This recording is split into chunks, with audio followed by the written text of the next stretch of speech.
An unknown voice in the dark night said that from today his new name is Zero, and the embryo organization is his new home and new homeland, and he must also forget about his past. The guy must become the most dedicated member of the organization, and to do everything in the interests of the organization, he has nothing to hide from them, and his only task is to carry out the orders of the organization. A guy chained to a chair must be ready to give his life in the name of the organization. The unknown doctor told the test subject that even if he becomes a scarecrow, he must carry out any assignment. A girl with red hair standing next to the doctor asked to answer her question. She asked to tell her name. The experimental guy opened his eyes and thought about who he was. His name used to be Stan. Before he was transferred here, he was a game booster. In a past life, Stan sat at the computer and told his boss on the phone that he would upgrade him to platinum without any problems. He was that godless booster, and on the one hand, he did this to feed himself. On the other hand, Stan did it because he loved to play and win. A strange little elf suddenly approached his in-game character with a book and asked him to stay. The elf introduced himself as an electorate reporter named Henry, and he was eager to do a quick interview with the guy. Stan smiled sweetly and agreed to give a short interview. Henry was surprised that the guy agreed to this so easily. Never before had such a mysterious fighter agreed so easily. Suddenly, his thoughts were interrupted by Stan, waving in front of the elf's face and asking what he wanted from him. Henry opened his book and began his interrogation. He said that Stan took 47th place in the current tournament. And as you know, those who took the first 100 places are the strongest and most qualified participants, and he would like to know if he has any plans to join the military service. To the guy's surprise, Stan answered very briefly. He answered no. Henry was wondering what was the reason for the guy's refusal to join the military service. Stan replied that this was a secret, and now he needed to talk about a completely different thing, and only then talk about plans. The guy approached the cameraman so that his face could be better seen in the frame. Suddenly, Stan greeted everyone and began to advertise his booster services, saying that he could easily earn them currency and boost them. Before he could finish speaking, Henry shouted that boosters were prohibited by the moderators, and they couldn't show it on air. Stan was disappointed that again he was unable to make free advertising, and Henry understood why there was no information about the player before. Stan from the real world took off his virtual reality glasses. He didn't understand what was wrong with boosting, because he was better than any pro player. This year the guy boosted more than 10 accounts and he even managed to get into the top players. The game in which he boosts is called Star Sea, and more than 10 million people play it. You can get to space, Earth, and other locations of the vast starry sea using virtual reality gaming devices with which you are completely immersed. Being one of the very first testers and later a fan of this game, Stan spent more than 10 years in it. Every task, every location, and even the location of the smallest crystals is more real for Stan than the dull world outside. The guy was distracted from his thoughts by the phone, in which the boss issued a new order. Stan saw that it was an order for a newbie and considered it easy. It's time to get to work and not complain about life. Then he thought that this new life would be simple and boring. Stan moved into the virtual world, where a voice was heard saying that this was the 24th test sample, and he was being injected with a serum called Valkyrie. Reaction: after 2 minutes 46 seconds, the sample came to life. Stan heard strange sounds of a siren, and for some reason the guy smelled something burning. His head was just pounding, and the guy didn't recognize the place he was in. It didn't look like the usual place of resurrection. Suddenly, Stan saw a scientist who shouted that the sample had come to life and that it was urgent to inform Mrs. Hell. The scientist took the radio and ordered the guards to come and immediately take control of the sample. Stan was surprised that the guards showed up. This was a slightly unusual start to the game. The guy didn't understand what was happening, but he knew for sure that it was better to run away from here as quickly as possible. However, the hero did not have time to escape because one of the guards hit him with his plastic sword. Stan blocked the blow, but there was something wrong here. For some reason, he felt 100% pain, when the limit is 40%. In such a situation, it is worth disconnecting from the game as soon as possible. However, before he had time to pass out, they hit him again right there behind him. And this time, the guy was taken under control. Stan woke up in a metal chamber, his hand still itching from the previous blow. Stan was angry because he paid the developers $300, but apparently the game broke again. But since it's a new account, it's easier to start over. But when he called the system, the guy couldn't believe his eyes. There was no exit button, only information on the player's characteristics. Stan was a commoner with minor injuries who had the ability Focus, which allowed him to learn 10% faster and create items. It was also written there that Stan is an NPC model of the first version, and there are 358 days left before the opening of the game. The guy ended up 10 years ago. Behind the system, the guy saw a mirror in which his game character was, whose face was exactly like Stan's in the real world. And then he realized that he had moved. Stan had moved completely into the starry sea. At that same second, the door to his metal cell opened, and he saw the silhouettes of people. A red-haired girl stood in front of him and asked if the guy was the test sample. She introduced herself as Hell's leader and said that if he tried to escape again, he would die. Stan recognized her as the Scarlet Cobra Hell, the boss of the Rookie Killer version 1.0, nicknamed Sister Destroyer. Hell, meanwhile, ordered the soldier to send the hostage for a blood test. She wants to see the results right now. The hero was lifted from the floor and taken for tests, and he kept thinking about where he was. Hell was the lady of the aquamarine star. And judging by the costumes of the local guards, Stan realized that this was the embryo organization of the initial versions of the Star Sea. Now he realized where he was. This was Valkyrie's laboratory, where a plan for the development of super-strong warriors was created, an insane organization whose goal is to destroy the government. According to the script, he is supposed to be brainwashed and then sent to the battlefield like a mindless piece of trash. This is a really shitty start. After some time, the scientist looking at Stan said that the blood test did not reveal any features, and it seemed that the period of his temper had already ended. The main effect of the essence is brain stimulation. The scientist wanted to open the guy's skull because he was sure that brain analysis would provide more information. But Hell forbade doing this because Stan was the first living specimen and there was no point in destroying him yet. The scientist was disappointed but agreed and said that in this case it would be worth observing the experimental subject. Hell bowed her head and told the doctor to send him for a brain cleaning first. Security grabbed Stan and took him to be cleaned.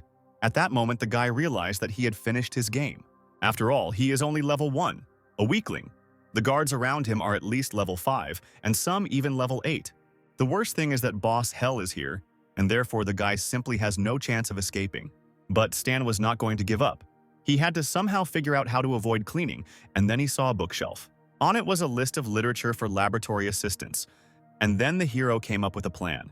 When the guards escorted him past the bookshelf, the guy immediately grabbed one of the books. At that very second, they put machine guns to his head and ordered him to stop. But the doctor stopped the soldiers, saying that he wanted to see what the test subject would do. Stan realized that the plan had worked. Now the most important thing was not to appear dangerous to them. The guy opened the book he took and flipped through a few pages. These were the basics of mechanization, and the system window that appeared reported that the guy had begun to study the basic concepts of mechanization. Stan was surprised that the system worked, even though he is now an NPC, but he has a player system. This means that he can raise levels like a real player, no matter what he does. It will seem to scientists that these are the learning characteristics of the test sample. The head of the teachings was surprised that the guy was reading a book. Apparently, the serum enhanced his learning abilities. Hell was delighted with the unexpected success. If he becomes a brilliant fighter, then their cannon fodder will increase in price. However, it was necessary to go for brain cleaning because the equipment was already ready, so one of the guards told Stan to stop. But the guy did not let go of the book. Then the guard tried to force it out of Stan's hands. The hero held on until the last, and because of such strength, the book was torn. However, the guy managed to finish reading it and increase his level. The system reported that he had learned the skills of a mechanic.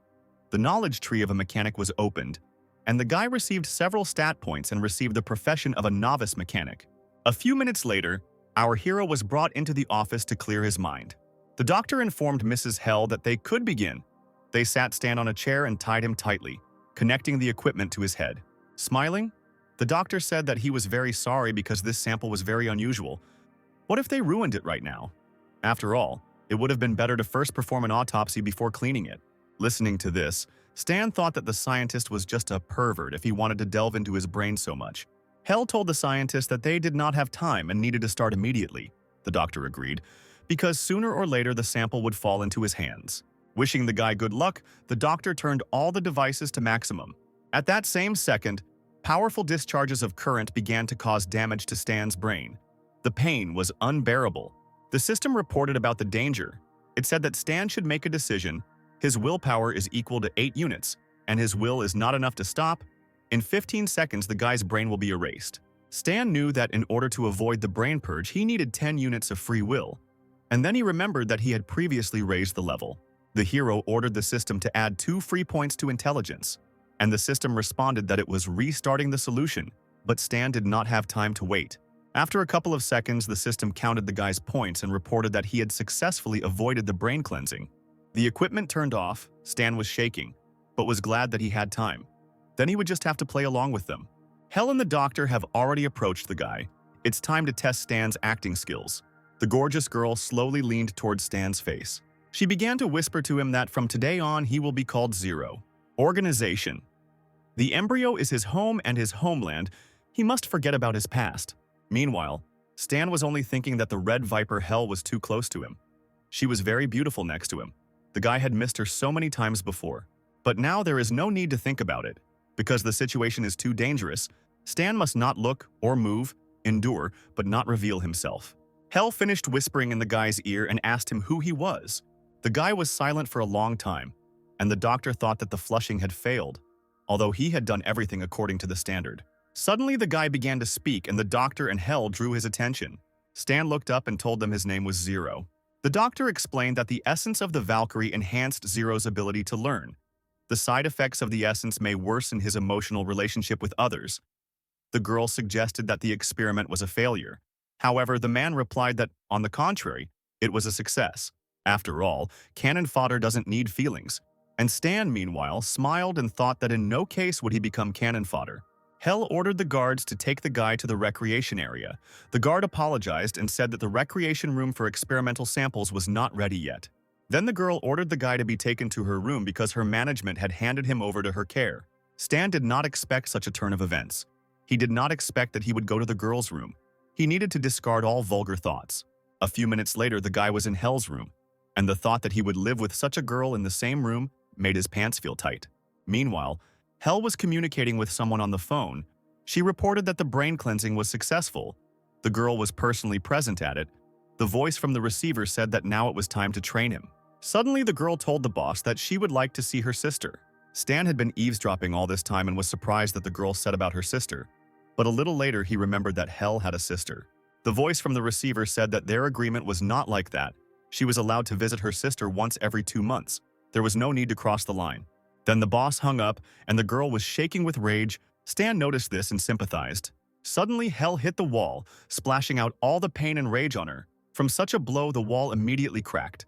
Stan had already forgotten that this beauty is very strong. Suddenly, the guy saw that Hell began to unfasten her belt, on which the weapon hung. Stan fell into a stupor. Right now, the beauty began to undress in front of the guy, completely exposing her body. The girl noticed that he was looking at her, and the guy guiltily looked away at that moment. Suddenly, she approached Stan, but the guy guessed that most likely he was not allowed to do this. Hell tried to seduce the guy, but he had to hold on because if she realized that he was not brainwashed, then he would be finished. After a couple of seconds, the girl turned around sharply, and Stan exhaled with relief. She went to her room, just a little more, and the guy wouldn't have been able to resist. After some time, the girl fell asleep. Only now Stan realized that there was only one bed in this room. What kind of strange games this lady was up to. So, apparently the guy needs to sleep with her. He quietly lay down on the bed next to Hell. At that same second, the girl kicked him, causing Stan to fall off the bed. Naturally, the bed belongs only to her, and the guy must sleep on the floor. By morning, the guy was brought to the training pavilion, where Hell was already waiting for him. From today, his training in combat skills, hand-to-hand combat and shooting begins. Hell threw some kind of device to the hero and told him to put it on. By pressing the button, Stan was enveloped in armor, but before he had time to react, he was immediately kicked in the chest. The girl did not stop and grabbed his hand. Pulling her hand, she immediately blocked it. In this position, it is easy to break a limb. She then kicked him in the chest, causing the guy to start bleeding from his mouth. As a result, the great booster lost and lay exhausted on the ground. Hell ordered him to get up. The guy got up and the fight was repeated. Exactly the same as the first, the hero simply received many blows to the face.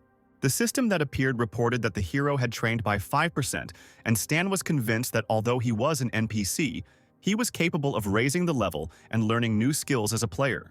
Thanks to this, the guy will soon be able to become the strongest character in this world. Hell left, and in her place another figure appeared who ordered the guy to get up. He was approached by a bearded man who said that he was his new shooting mentor and the deputy head of this base, Justin. After these words, the man immediately threw the gun to Stan. He said that there are 10 bullets inside the gun. You need to aim at the target's heads. Stan was surprised that from the very beginning he was given such a difficult task. Only Olympic champions could cope with this. The guy raised the pistol and tried to hit the targets, but all the bullets that flew out of the pistol flew past. Stan never hit, although there was nothing unusual because he was not yet strong enough and his characteristics were too low. Suddenly, Justin plunged a dagger into the guy's hand. Stan immediately grabbed his hand from which blood poured out. Why did this abnormal man do this? Justin licked the dagger with blood and said that they would repeat the shooting over and over again, and every time the guy did not complete the task, he would pierce him with a dagger. He was wondering how much blood the guy would lose today. Stan clenched his fists. This man was just crazy, but the hero did not want to give up. He wanted to defeat him now, but remembered that NPCs are not reborn, which means he only has one life. Therefore, Stan needs to be patient for the sake of his future. The hero raised the pistol and began to try to hit, and Justin only laughed when he missed because his blade was already ready. The bloody teacher continued to inflict injuries while the two figures watched the training. The mad scientist said that Justin doesn't appreciate such a good specimen one bit. It would be better if they gave it to him for research. Hell said that the organization would not agree to his demands, to which the doctor replied that when the organization sucks all the value out of the guy, they themselves will bring him on a platter. The training ended, and a wounded, tired Stan returned to the room. Hell was sitting in the room wearing only a towel. She said that the guy showed himself badly today. Stan felt this judgmental atmosphere. He hoped that the girl would not punish him with a knife. The girl got up from the chair and called the guy to her. He thought that now she would punish him too. But Hell pointed to the warm bath and ordered the guy to undress. The guy didn't understand her words. Would they really take a bath together after all? His mistress was going too far? The lady didn't like to wait and asked why the guy couldn't follow such simple orders. Stan obeyed. After he undressed, the girl came up and began to examine his body. The guy could hardly hold on. This is already a violation and no one can resist such touches on the body. Hell exhaled in disappointment, saying that Stan looked like a coward. The guy had no choice but to stand and be silent. She took him by the hand and said that if he wants to live, then he needs to try. Otherwise, the organization will consider that they do not need him and will give him to Professor Hendrik for analysis and a brain autopsy. Stan thought that there wouldn't be any showdowns because a little more, and he would increase his levels. And in general, he was an experienced player. Suddenly, the girl pushed the hero in the chest. The guy couldn't keep his balance and immediately fell into the bathtub. Hell explained that this is a regenerating liquid. Zero should lie here for an hour, and all the wounds will heal by morning. Finally, she said that the hero should feel at home, and Stan, meanwhile, was disappointed, because he thought that they would take a bath together. Of course, he understood that a successful experiment does not mean that he will live his whole life. The embryo will continue to make new samples and conduct experiments. Stan understood that he had little time left. He needed to become stronger as quickly as possible. The next day, Professor Hendrik walked through the laboratory with Hell. He said that tomorrow he would go to management and ask for permission to dissect Zero. He did not think that he would be refused this time. Hell objected, saying that the organization had already rejected him last week. The professor should wait. The scientist did not understand why they needed this garbage, or the girl had already become accustomed to the sample, or maybe she even developed feelings for him. Hell cast a cold glance at the scientist, saying that this was impossible. Then Hendrik advised him not to mind his own business. He himself knows perfectly well what he should do. A little later, Hell was having dinner in her room. She told Stan to leave this gun alone. It was ruined, and it was better to throw it away. The guy still pretended to be dumb and incomprehensible, looking at the lady. The girl continued to say that you shouldn't treat him like your child. Unusable things are trash, and it's better to throw away trash. And if Stan can't grow up, he too will be thrown out like unnecessary trash. Suddenly, Zero began to speak his first words. He told the girl that he had fixed it. The guy realized that disassembling objects could bring him experience points. It's a pity there aren't so many of them. But if he gets even more mechanisms, Hell was surprised that the specimen was able to repair the gun. The next day, they left the bunker on the street. Mrs. Hell was holding a pistol in her hands. She wanted to check the functionality of the device. The nearby bushes began to move and the first targets appeared from them, birds, which were immediately killed. Hell said that she informed the head about this. They gave permission to enter the armory. If the guy liked to delve into mechanisms and weapons, perhaps that's where he belongs. Stan thought that assembling and restoring mechanisms would allow him to earn experience, and this is what he was missing. He could only dream of the possibility of getting into the armory. Towards evening, the hero and his mistress arrived at the military weapons depot. The girl brought the guy and explained that this was a warehouse of a local base, and all their weapons were here. The guy was amazed by the embryo's combat training. There were a lot of weapons here. Stan was looking forward to gaining a huge amount of experience. The girl saw the guy's smile and said that she remembered that book on mechanization that Zero liked. So she found him some more of these books the hero can read whenever he wants, but now she needs to go. After some time, the girl returned to her room and began to undress. However, Stan was already sitting in the room, which angered Hell. She was annoyed that he had returned here. The guy pretended that he didn't understand why his mistress was angry. The girl said that they had prepared a restroom for him in the armory, and now he would live and sleep there. Besides, he was a man, and it was inappropriate to live with her. She pointed to the door and ordered the guy to get lost. Stan was upset that his life together with the beauty ended so quickly. From this day on, he will study in the mornings in the training pavilion. Hell will be waiting for him there. Suddenly, she stopped him and handed him a pistol. She told the guy to take it for himself because he fixed it, and now he is his. After that, the girl wished good luck to the sample, and he went to the warehouse. The girl also turned around and walked towards her room. At that moment, the guy stopped. Hell turned around and asked the guy to survive. Our hero returned to the weapons ammunition depot and immediately began to study weapons. Every time he repaired or studied mechanisms, he gained experience points. Then the system offered to spend 200 experience points on the profession of a novice mechanic, and he agreed. Stan was happy that he was developing very quickly. In 2 days, he received the 3rd level. In order to get out of here, he would only need 6 months. By that time, no one will be able to stop the player here. So the weeks continued in the laboratory. Stan trained in the morning and studied mechanisms at night. Hell was disappointed that in 3 months this was all the guy achieved. However, he couldn't let them know what Stan had really achieved.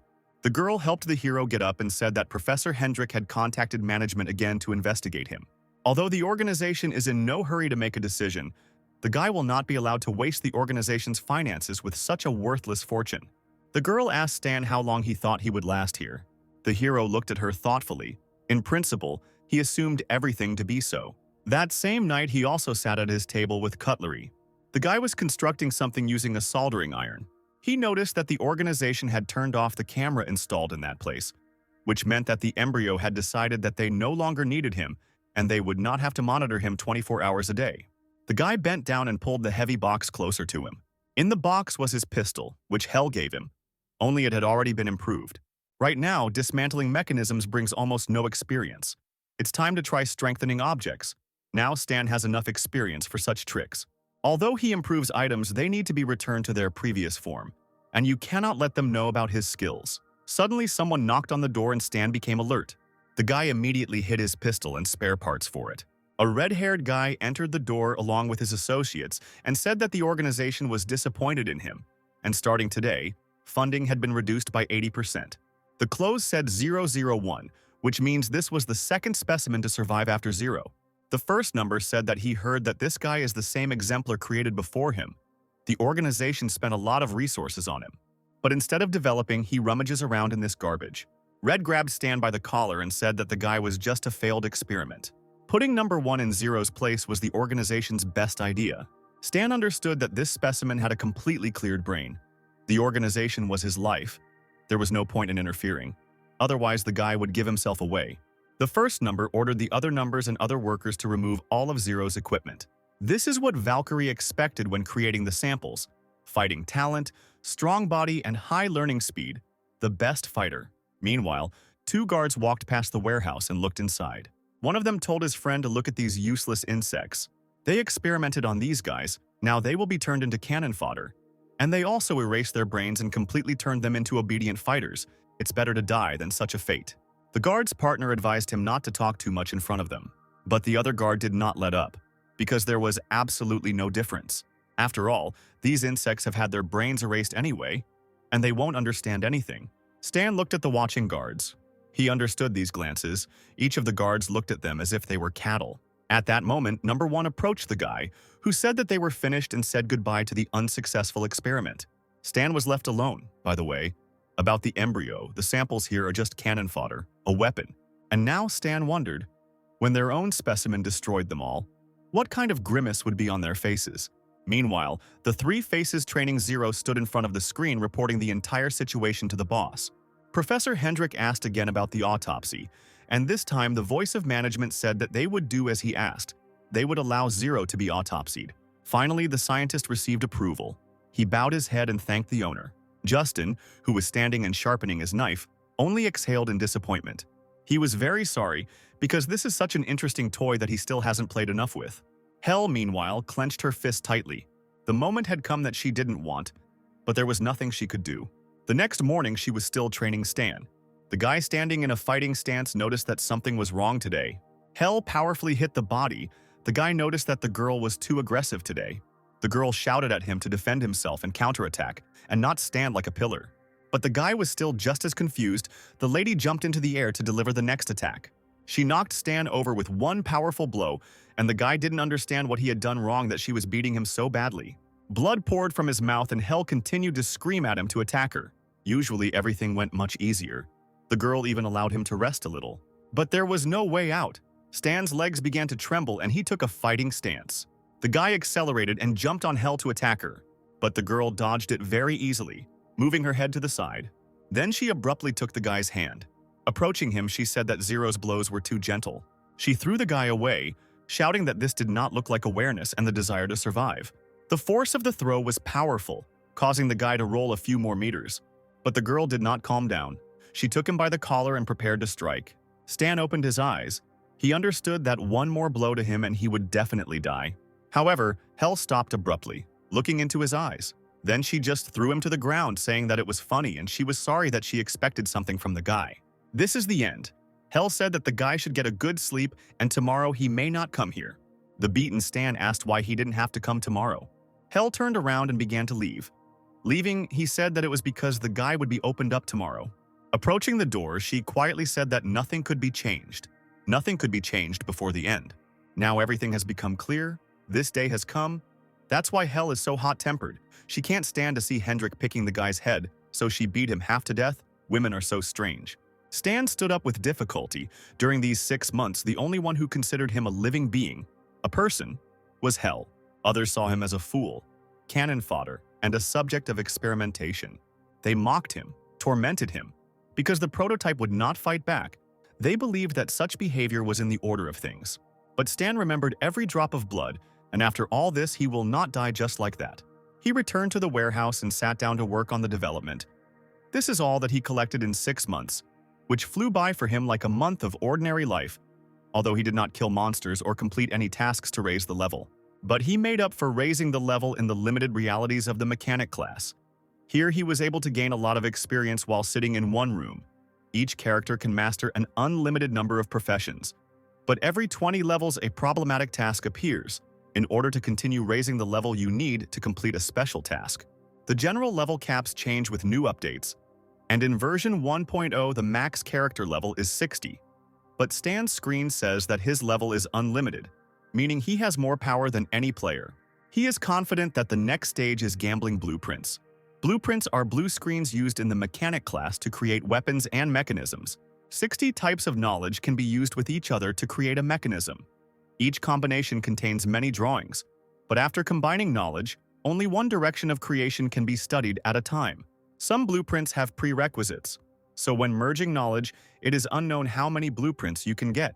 But even when merging knowledge and experience, the player loses points in any case, because there is a possibility that another drawing will be created, which is why the stage is called gambling drawings. Stan performed his first merger and received a blueprint for a hang glider, which he threw in the trash. The next blueprint created was an artificial killer hand. But the guy considered this drawing useless. He needed something much more powerful. Stan was starting to get nervous because the experience points would soon run out, and he still hadn't received the required drawing. There was one more attempt left. The mechanic launched the system to create the last drawing. The system said that the merger was successful, and then Stan realized that this was what was needed.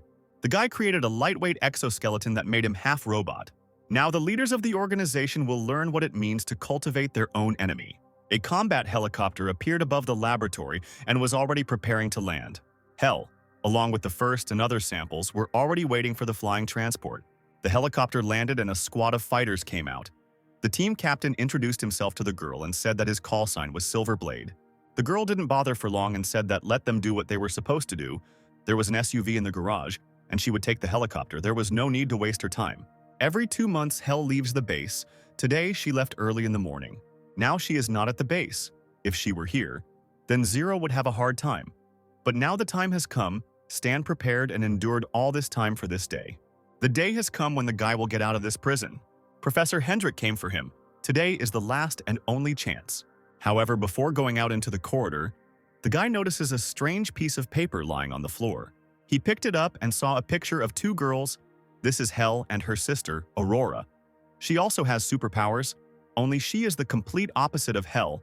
She has very strong regenerative and healing skills.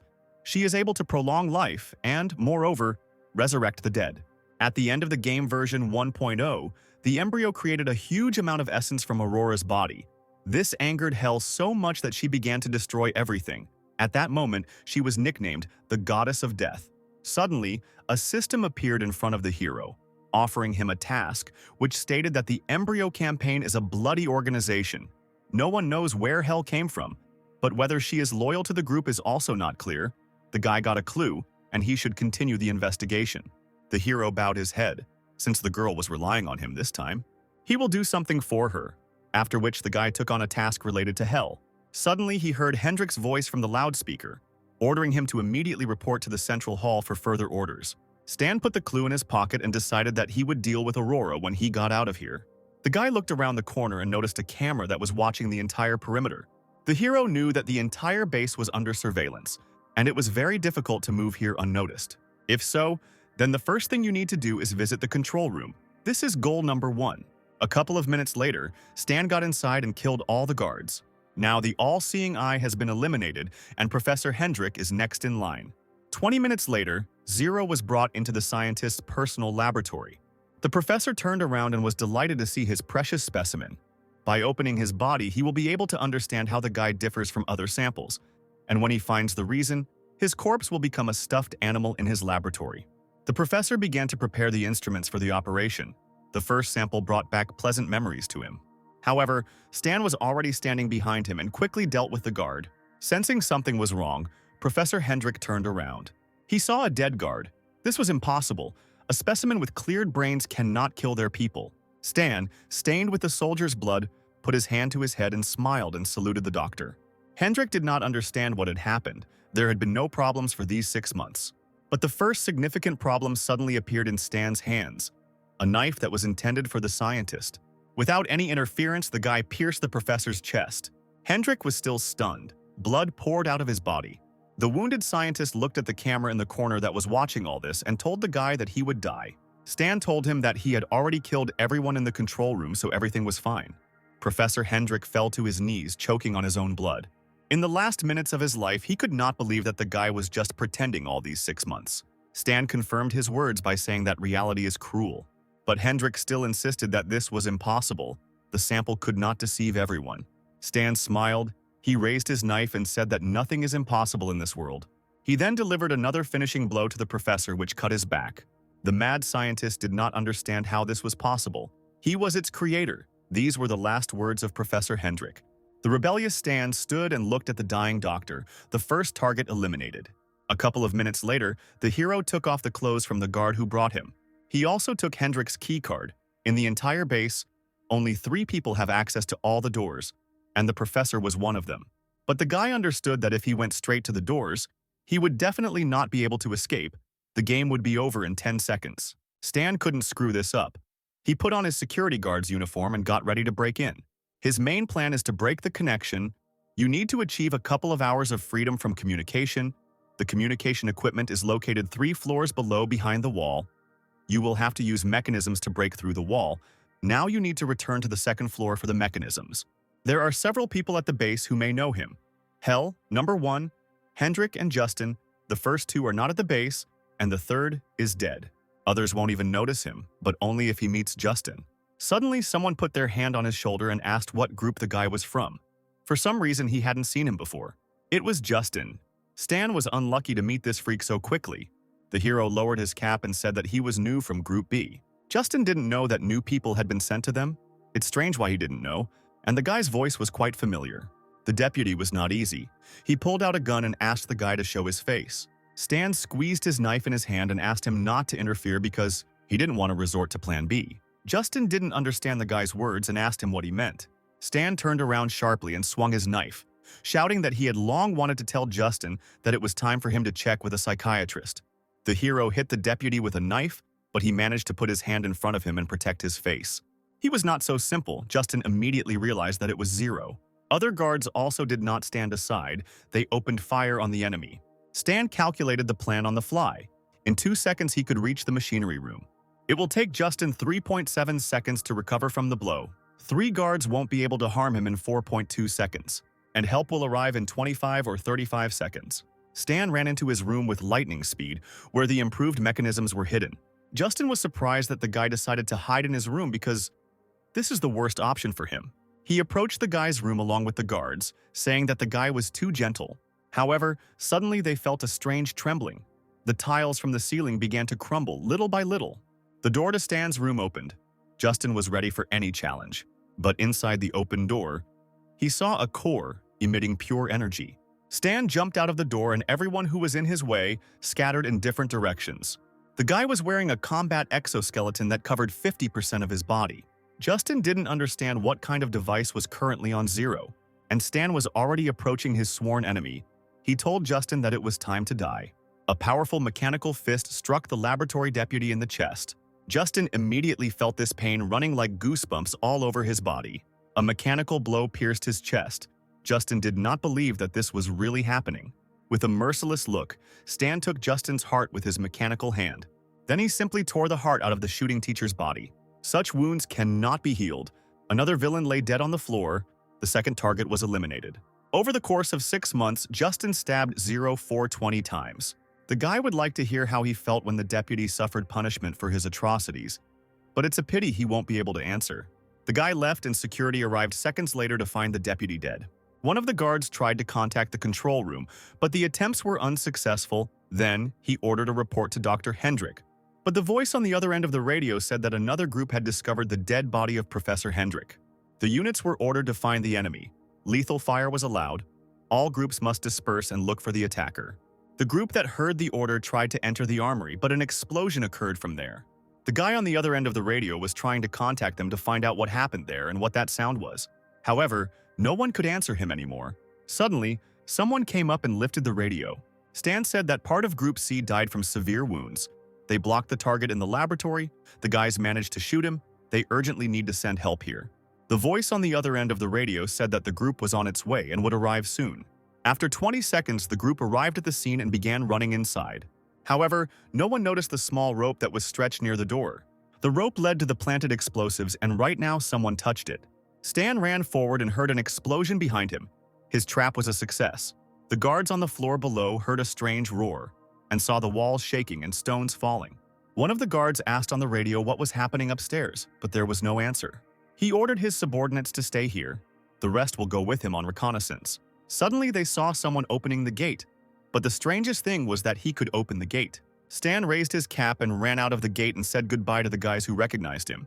Then, the hero applied the keycard to the lock and the doors closed again. The security tried to break through the gate, but everything was unsuccessful because they could not open it in any way without a keycard. Stan finally did it.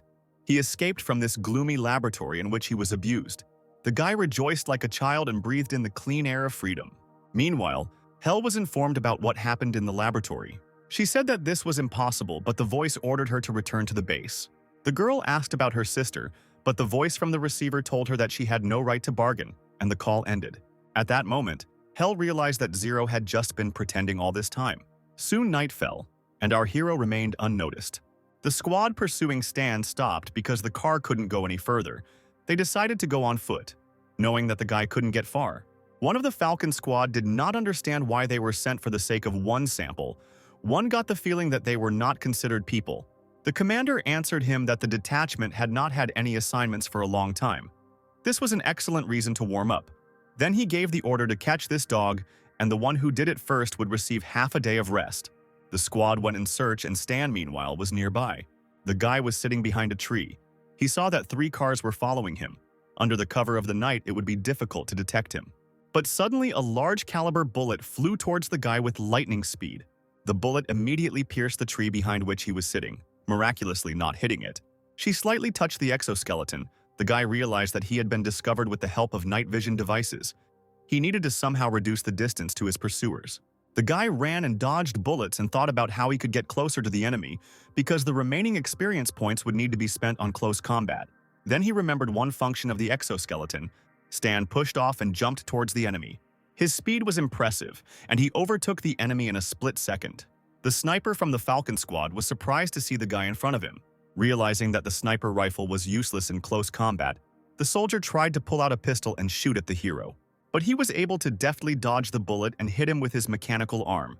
The blow was so powerful that the soldier flew back and crashed into the wall. His ribs were broken, and he died on the spot. The system reported that Stan earned 1,500 points for killing a soldier from the Falcon Special Squad, and he also received 3 hand grenades for this. A special squad that discovered the enemy opened fire to kill. Stan dodged and immediately decided to take advantage of his new acquisition by throwing a grenade at the enemy. An explosion occurred, and the fighters who attacked the guy were immediately defeated. The system reported that the guy destroyed 2 more fighters and received 3,000 points for this. Other members of the squad decided to throw a grenade at the hero to blow him up on the spot. Another explosion thundered, but this time from the direction of the forest where Stan was standing.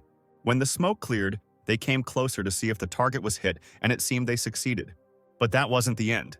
Stan pulled his robotic arm out from behind the tree and fired it at his enemies. The commander shouted to the squad to go to cover, but they could no longer move from their wounds.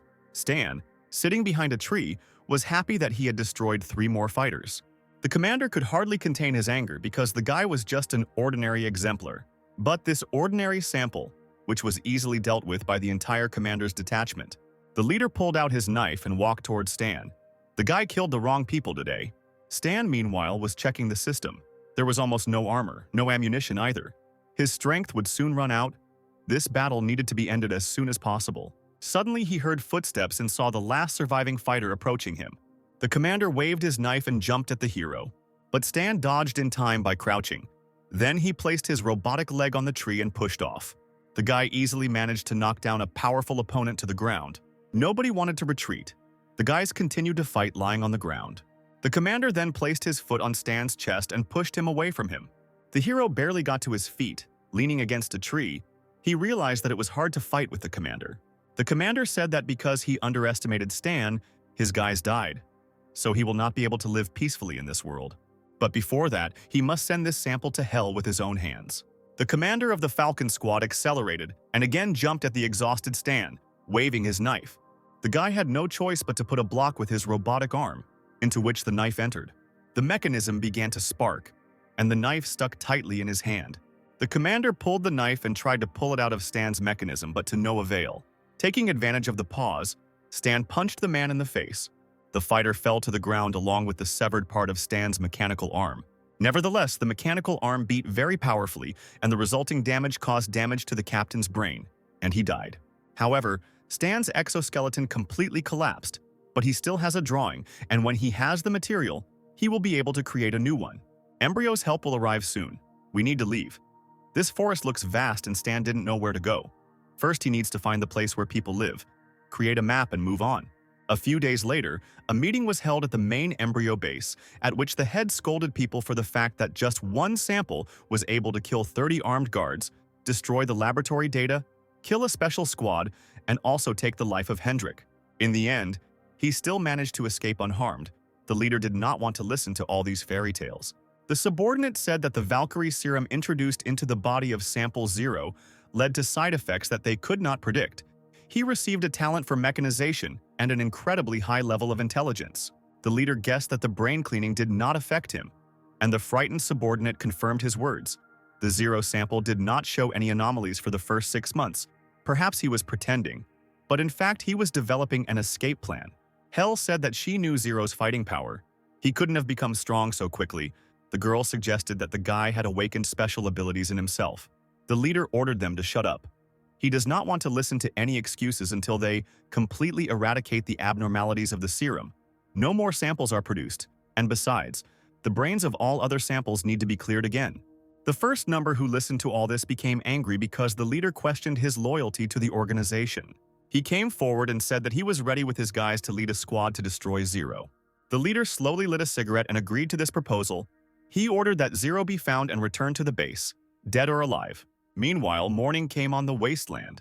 In the distance, one could see the fire from the fire on which Stan was roasting a fragrant chicken. He had already spent 7 days in this forest. Food and water were running out, but at least his wounds weren't inflamed. Apparently, a lot of points and endurance were making themselves felt. The guy didn't know when he would get out of this thicket.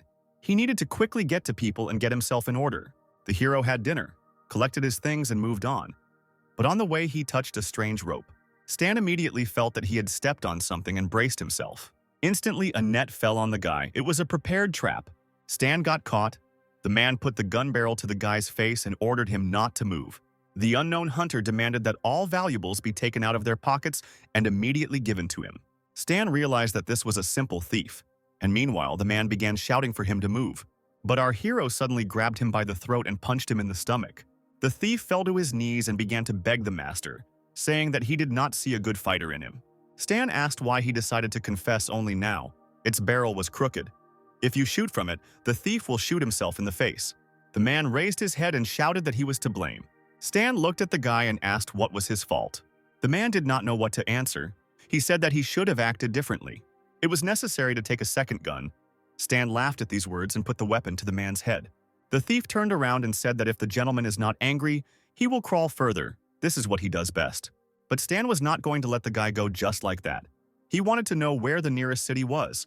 In tears, the thief said that there was a town nearby, 1 kilometer to the east, where all sorts of vagabonds gathered. Then the thief begged to let him go, but Stan raised his fist and the guy prepared to get hit in the head. But suddenly the hero took 2 fingers and lightly hit the blockhead on the head. A lump grew at the sight of the blow, and Stan said with a smile that he was not that strong. And now let him fail and not do such things again. A couple of hours later, Stan reached a small camp of tramps. He walked past a car in which a bald, bearded man was sitting. The man immediately jumped out of the car and asked to look at his product. Today there is a sale of high-quality products. You can also exchange barter without deception. This proposal interested Stan because he did not have any money with him. But there was something to exchange for. He said that he needed a map, 3 buckets of water, and 5 kilograms of food. Since there was no money, Stan handed over 7 cartridges and said that he could pay with this. The seller saw the bullets, a very valuable thing in this day and age. He smiled and said that these bullets weren't enough for him to do everything. He wanted 150 rounds for all this. Stan said that the merchant was inflating the price, but he laughed because he could do this due to the fact that there is not a single camp within a radius of 50 kilometers. Suddenly, someone hit the insolent merchant on the head with a smoking pipe. A man named Carl appeared and told the bald man that one should not deceive the people. It was already difficult for people to live in the local forests. The merchant was angry that such a deal had been thwarted, but did not argue with the leader. Carl explained to Stan that this guy is a local speculator and should not do business with him. He realized that the hero had been wandering in the forest for a long time, so he offered to stay in his tent today, where there was a warm bed and food. Stan accepted the offer. He thought that this guy doesn't look like a scoundrel, and even if he is, he's not afraid of him now. The hero and Carl turned around and went to his tent. In the small dwelling was the man's wife, whom he introduced him to. The girl greeted the guy by saying that she didn't know what to cook and made her own homemade food. The table was set in a festive way. There was baked duck, bread, and various drinks. Stan began to drool at the sight of such dishes because he had not eaten for 3 days. He began to eat the food and his health became better and better with each bite. A little later, Stan asked the man about the excellent gun that was hanging on the wall. Carl replied that he had served before and this gun protected him for many years, and therefore he kept it in excellent condition. However, now he is too old and does not think that it will be useful anymore. His homeland was absorbed by a large country after the truce. The embryo collaborated with 6 states and supplied them with weapons, making the wars bloodier. But what Carl definitely doesn't want is to fight again. He likes the calm, measured life that he has now. After talking, the heroes went to bed, and early in the morning Stan got up to leave. Stan noticed the thief and asked Carl if it was his son. He replied that it was just his nephew, whose parents died in the war. The hero told Carl that yesterday this guy returned late, and that's why he sent him to sleep in the car. After saying goodbye again, Stan left the camp. He hoped to meet Carl again. Carl also hoped to drink a bottle next time. And the residents of the small town watched the hero go. A few hours later, combat vehicles appeared in the surrounding area. The subordinate reported that this was the only camp within a 50-kilometer radius. Apparently, Zero was here. Carl and the merchant were carrying boxes of supplies when suddenly they were called out. The first number stood in front of them, together with the embryo fighters. He asked if they had seen this guy and showed them a photo of Stan. Carl, who came to the defense of the town, replied that they had not seen him. The first number got angry when he realized that they had gone in the wrong direction and ordered his soldiers to get ready to leave. But then the first number noticed one very strange detail. One of the guys with purple hair stood and pounded, as if he was afraid of something. The first number ordered his fighters to take this guy. He also added that they should search him as quickly as possible. The embryo fighters grabbed the guy and forced him to his knees, while number 1 examined him. Suddenly, he finds a pistol in the guy's jacket. The first number knew him. This is the gun that Zero stole from the Night Falcons. If he didn't come here, then where did this guy get his weapon? He pointed the gun at the guy's head and asked where he got it from. There was no point in hiding it anymore. If the thief does not tell, then everyone standing here will die. The merchant panicked and told Carl that it was he who was hiding the guy in his tent. If you tell people about the guy, no one wants problems because of him. The first number pointed a gun at Carl and ordered him to tell everything he knows, and there is no need to deny that Zero was here. Carl had no choice but to point in the direction where Zero went. The first number smiled and said that they should have told everything right away. But he should pay for the fact that he almost fooled him around his finger, after which shots were fired. Meanwhile, Stan had already gone far and was sitting resting on a stone. The guy had a strange feeling, his eye twitched. It seemed to the guy that someone was touching his backpack. There was all the equipment from the embryo. If at least something was left in the camp, then people would be in trouble. 11 rifles were in place, 300 rounds of ammunition too, but 10 pistols were missing. One was missing. Now it's clear why Carl's nephew was so strange. He stole his pistol. An hour passed, and our hero arrived at the camp where he had been earlier. But it was already too late. The bloody bodies of all the inhabitants of the camp lay in front of him. Realizing that they were killed because of him, the guy was horrified. His fist clenched out of anger. He wanted to be on time, but he was late. Stan turned around and was about to leave when suddenly someone grabbed his leg. The surviving merchant, sobbing, said that it was Embryo's detachment. They did not surrender him, so they killed everyone. On behalf of Carl and his hospitality, the man asked to avenge them. Stan stood and was silent. He realized his guilt. Suddenly, the guy heard another voice. It was Carl's nephew, who asked not to trust the merchant because it was he who betrayed his uncle. And his uncle, until his last breath, he didn't tell them where Stan was going. The guy stood next to the corpse of a once hospitable man, whom he wanted to see later, but not in such an environment. Stan fell to his knees. Carl, even dead, pointed in the opposite direction to where he was heading. The hero took off his jacket and covered the man's corpse with it. The nasty merchant realized the situation he found himself in and began to beg. He crawled away and asked to wait a little, and he would explain everything. But Stan was already reloading the pistol. The hero, overwhelmed with pain, said that until his death Carl did not betray him, whose boyfriend he had known for less than 2 days. A real man died because of such a pathetic worm as this vile merchant. Stan pointed his gun and said that he could apologize to Carl in the next world. A shot rang out, and one person responsible for the death of the camp died. Stan knew that the path that Carl pointed to led to nowhere, which meant that they would soon go in the opposite direction, so they should set up an ambush here. Entering Carl's former house, the guy noticed something interesting. The man's gun, and at that moment a system window appeared in front of him, which activated the revenge task. His task is to destroy the sample squad, and the reward is 15,000 experience points. The guy threw all the weapons he had onto the floor from his backpack. It was time for preparation. Stan used his mechanic skills and dismantled the old weapons to assemble one improved one from Carl's old weapon. He improved the man's hunting rifle and made it into a sniper rifle. Stan will make the offenders feel sorry for the attack. By evening, the combat vehicles had already begun to return. The guy was waiting in ambush. He noticed the approach of the enemy. The first number realized that the guy was not here, which means he was in the other direction. Stan shot at the tire of the combat vehicle, and it immediately burst due to damage. The first number asked the driver what happened. He replied that most likely the tire had exploded. But the first number was not stupid. He knew that a low-pressure tire could not explode. Most likely it was an attack. He ordered everyone to bend down and follow the armored vehicles. As soon as they approached the target, everyone needed to transfer to jeeps. Stan watched the cars drive away in the opposite direction and smiled because he knew that the first example would do this. At the same second, the mines went off and the asphalt under the armored vehicles exploded. The wounded soldiers climbed out of the overturned equipment, coughing from the smoke they had inhaled. But then bullets began to fly at them, killing the squad one by one. The first number managed to dodge in time, jumping over a nearby stone. He shouted at the attacker to show his face and not hide like a coward. But Stan didn't hide. He went out to the first number and he immediately recognized Zero's face. The guy insisted that this was impossible, because he was a weakling and could not destroy an entire detachment of special soldiers. Stan smiled and replied that he had already heard this phrase somewhere. However, the one who said it last time is already lying 2 meters underground. Suddenly, a voice from number one's radio asked Stan to stop. A hologram of a man appeared from the radio, who said that he was the head of the Embryon organization. He asked to return to the base, and then the leader would guarantee the guy that his memories would be preserved and he would receive a high rank and would not be a model. Stan asked why the head decided that he would work for them, and the leader replied that their organization is already all over the world. They are doing great things and working for them is natural. But if he refuses, then the world for Zero will no longer be so big and safe. The guy smiled and told the leader of the embryo organization that he would destroy them. Then he aimed his sniper rifle at the first number and pierced his chest with a powerful shot.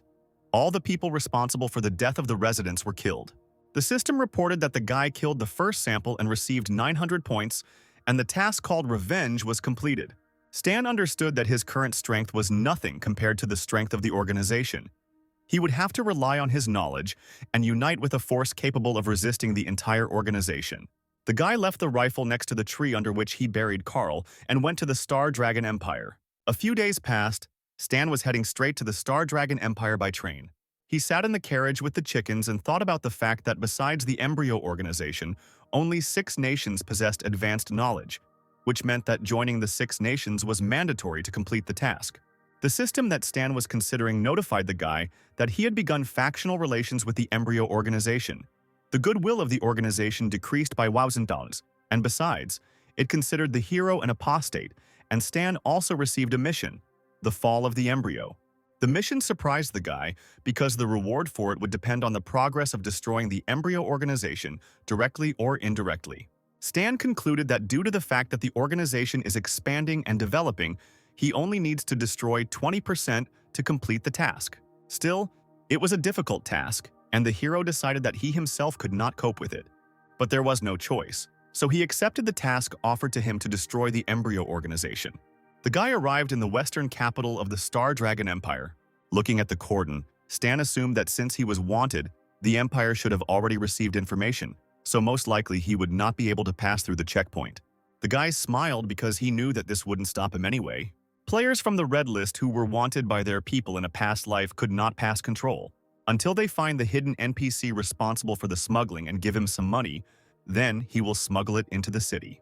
Stan approached the guy with a bag full of weapons and asked Buddy to take him to the city in exchange for this bag. A male smuggler with a scar on his face looked at the guy with an indifferent gaze. After appreciating the payment that Stan had brought him, he walked over to his truck and told the guy to climb into it. Star Dragon Empire is one of the 6 planets of the Aquamarine Nation.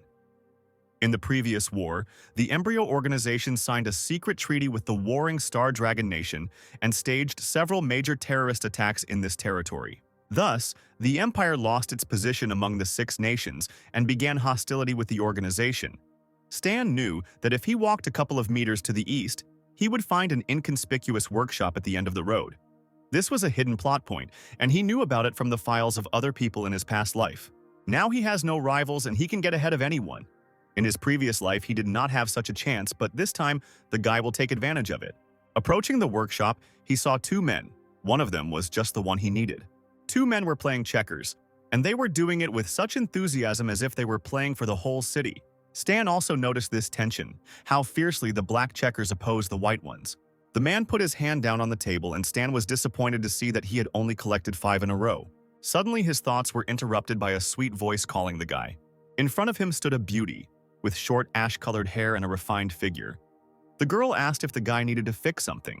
Stan was surprised that he saw a girl here because he had never noticed her here before, and the hero also thought she was quite cute. The guy asked the girl if they accepted students. The nice mechanic smiled and said that of course they accept people who are ready to learn something new. She grabbed Stan's hand and told him to come in or he would freeze. This phrase surprised the guy. Does this mean sunstroke in their dialect? The hero had no choice but to go inside. The girl took out a mobile terminal and said that it had long been broken. This was a test. If Stan could handle the repairs, then he could stay with them and train. But suddenly the voice of an old man who was playing checkers asked the guy to stop. He asked the hero why he was applying as an apprentice. The old man's gaze was suspicious. Stan panicked, thinking that the old man found out who he was. but he needed to calm down and collect himself, so the hero told him that he was just looking for a job. The girl supported the guy by telling her grandfather not to pick on Stan, because finally they will have a student. There is no need to scare him. She already has a lot of work. Having interrupted his game of checkers, the grandfather slowly stood up from the table. The old man folded his hands and said that he was the owner of this workshop, and if the guy wanted to work here, he first needed to pass his test. Stan became wary. He asked what test his grandfather had prepared for him. The grandfather barely smiled, saying that at least the guy is not a coward. Well then listen carefully. In 3 hours you must make a mechanical prosthesis for this man. If he likes you, stay. The stranger was not happy that he was being dragged into this, and Stan, looking closely, recognized the man. "Grandpa, just planning and drawing can take several hours. It's impossible," the sweet girl shouted. "Alice, don't interfere. He must show something worthwhile if he wants to work here. If he's chickened out, get out before it's too late." Stan answered the old man that he was not afraid and accepted his challenge. The girl thought that the guy had gone crazy because it was impossible to make such a mechanism in 3 hours. The hero went to the workshop. On one of the shelves he looked for tools. Yes, it seemed impossible, but our hero had his own secrets. Inspired, Alice asked the guy to tell her about his plan and suggested that he make a drawing together to save time. Stan thanked the girl and replied that he didn't need a drawing because he had already thought everything through in his head. "What? Did you come up with such a complex drawing in your head in just 2 minutes?" An old man approached the guy and told him not to boast in front of the girl. After all, it is unrealistic to think through a drawing completely in just 2 minutes, even for such a professional mechanic as him. The old man considered the guy's words nonsense, but Stan simply replied that he would see everything with his own eyes. The test began, and the sounds of hammering and clanking metal were heard throughout the workshop. The old man thoughtfully watched the hero's work and tried to understand what he had come up with. The guy assembled his hand piece by piece, and his prosthesis was already beginning to take shape. The owner looked at the components and was surprised that there was not a single superfluous element. Could he really think it all through in his head? The old man tried to talk to the guy, but Alice interrupted him, asking her grandfather not to disturb him. The hero assembled the hand piece by piece, screwed in the fingers and wires, and after a few hours the prosthesis was ready. Having picked up his creation, Stan turned to the owner and said that his mechanical prosthesis was ready. The old man couldn't believe his eyes. He really was able to do it. In just 2.5 hours, he made such a complex mechanism. Stan brought the prosthetic to the man and helped him put it on his arm. Having secured the mechanical prosthesis, the man began to examine it and clench his hand into a fist. "It's so flexible, just like a real hand. And very smooth. It doesn't rub the skin at all. I really like it." "If you like it, take it," Stan said, and the man hurried to get dressed, saying that he would owe him. "These are my materials, and you owe me, not him." And besides, the guy didn't ask his permission. The owner of the workshop was indignant. "Then I'll ask now, am I skilled enough to stay here?" Realizing that the battle was lost, the old man bowed his head and quietly said that the guy should stay. "Let's see how long you can hold out." Stan was glad that now he had a place to live, and sooner or later he would definitely be able to get mechanical drawings. The unknown man waved to the old man and said that he was leaving. The owner told him to leave quickly and not come back. Stan closed his eyes. Here he could finally increase his level and relax. After some time, an unfamiliar man approached the car, where he was met by a servant who was delighted to see his master return. He kindly handed the phone to the man and said that he was calling. A man with a mechanical prosthesis got into the car and said to inform intelligence that the wanted Zero had entered the western capital. On the other end of the line, in the 13th Division of the Star Dragon Territorial Strategic Defense Headquarters, a man was talking to a girl about the news he had learned. He is a deserter, wanted by the embryo, with a $150,000 price on his head, which means he is either a genius or extremely capable. The threat he poses cannot be assessed. It is necessary to provide protection to the informant and hide his presence in the western capital from the embryo's spies. Network monitoring group, intercept all messages mentioning Zero's whereabouts. Do not let the information leak. The guy didn't waste any time, and first of all, he headed to the Clow landfill, hidden from prying eyes near the 7th District. The head of the gray zone of the 7th District, Leopard, asked what was needed from him and why the guy was looking for him. Stan held a gun that he stole from one of the guards and said that it didn't matter who he was, because Leopard wouldn't mind working with him. After all, the arms trade is now profitable. After these words, he quickly dismantled the pistol in front of the man. "I can help reduce costs, and in return I will only ask for a small reward." The Leopard was surprised. "Do you know how to make weapons?" He lowered his cigar and asked what kind of cooperation the guy meant. "I will provide a list later. You will be responsible for the materials and parts. I will be responsible for the production and assembly. I will work here 2 hours a day. I want $230 per gun, and I can take any mechanical junk I want. Leopard replied that since all the materials were his, he could only pay $150. Hearing these words, Stan simply turned around without saying a word and walked out. Wait, I agree to your price. Stan raised his hand as if he was waiting for this answer and told the man to prepare the equipment and materials because he will be back tomorrow. The guy understood that the production of mechanisms costs money, and the salary from the workshop will not be enough, so he is forced to make this deal. He also understood that the 13th Division would easily guess that he was working for Leopard to earn extra money. Since they knew how skilled a mechanic he was, they would come for him sooner or later. Evening came. Stan rummaged through the junkyard in search of the spare parts he needed and returned to the workshop. Alice asked the guy where he had gone, and he replied that he was at the landfill. In a landfill? This place is quite dangerous. It's better not to go there too often, the girl worried. Stan heard Alice's words and said that he would be a little more careful. The guy went up to his room, threw off his bag, and washed his hands to go down to eat. He was thinking that completing the task to increase level 20 requires mastery of 5 mechanical bases, but he still doesn't have a weapon base and a book of basic materials. Old Man Lou, that's the owner's name, must have the whole collection. He needs to ask him. Approaching the table where Alice was sitting with her grandfather, Stan immediately asked him if he could borrow books on mechanics. The old man grumbled, "Don't even think about it. I don't have any books for you." Don't be so stingy. Think of it as an investment in youth and training of a potential employee. You are even bolder than I thought. I will not give them to you in any case. Suddenly, sweet Alice intervened in their conversation, who said that Grandpa was just joking and handed the books to Stan. The guy thanked the girl, and the old man could not believe that his granddaughter was betraying him. A system appeared in front of Stan and asked if he wanted to invest potential points in training the weapons base. The guy confirmed the investment, and the system immediately reported that he had studied 5 mechanical bases of the weapons branch. He also received 2 new skills and a new drawing of a robot ranger.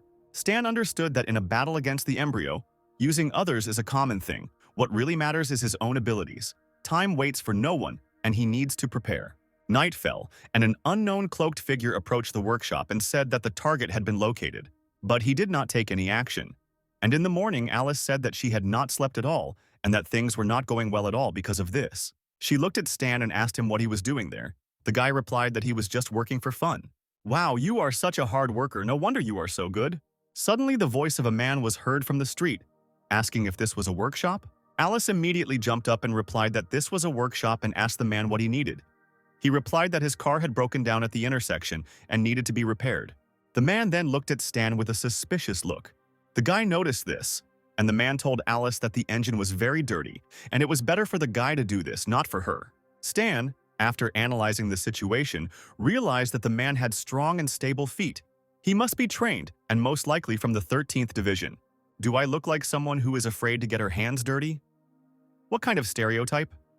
Alice grumbled, puffing out her cheeks.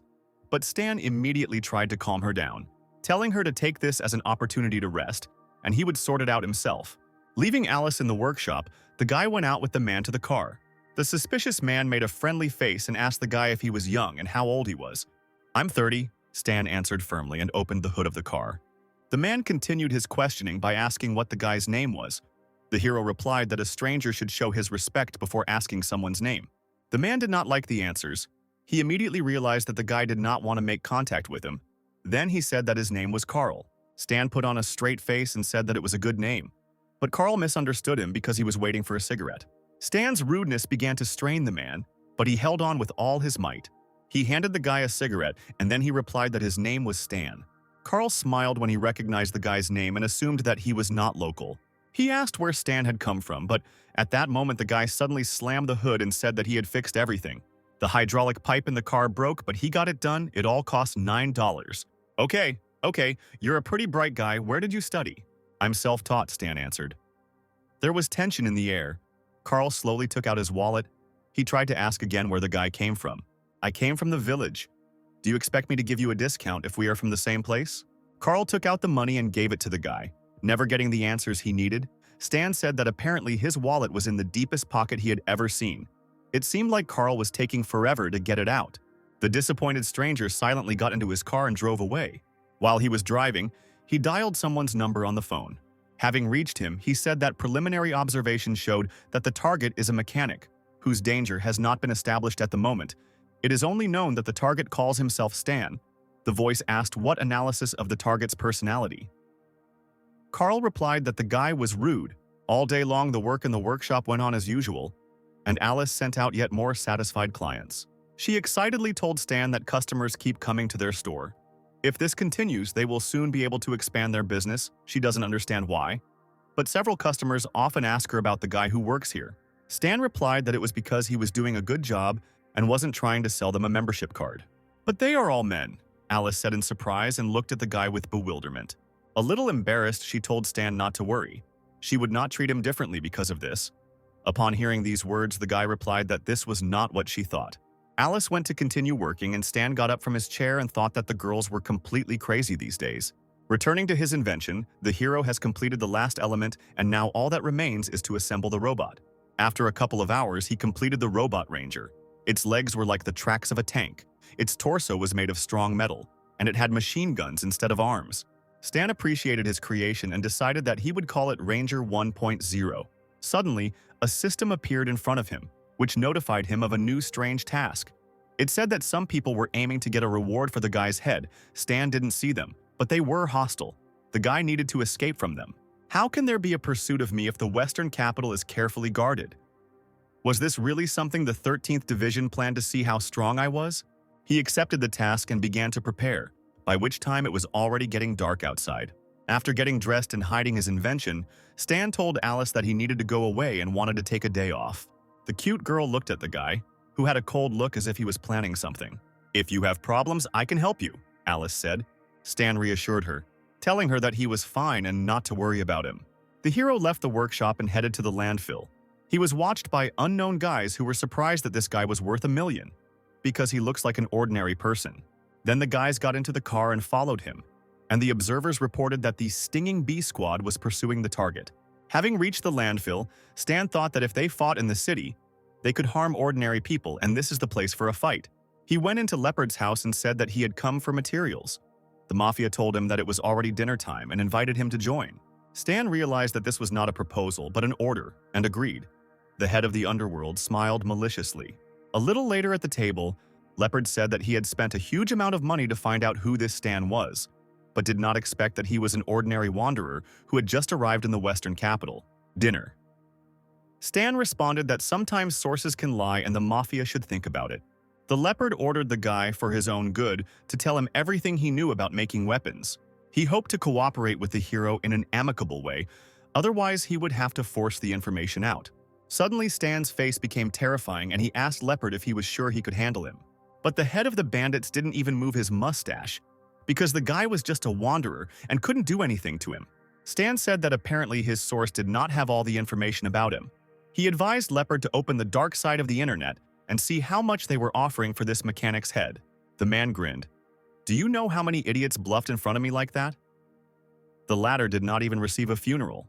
Reaching into his backpack, Stan asked if they were done talking. Suddenly, they put a gun to his head, but this did not frighten the guy at all. He was waiting for it.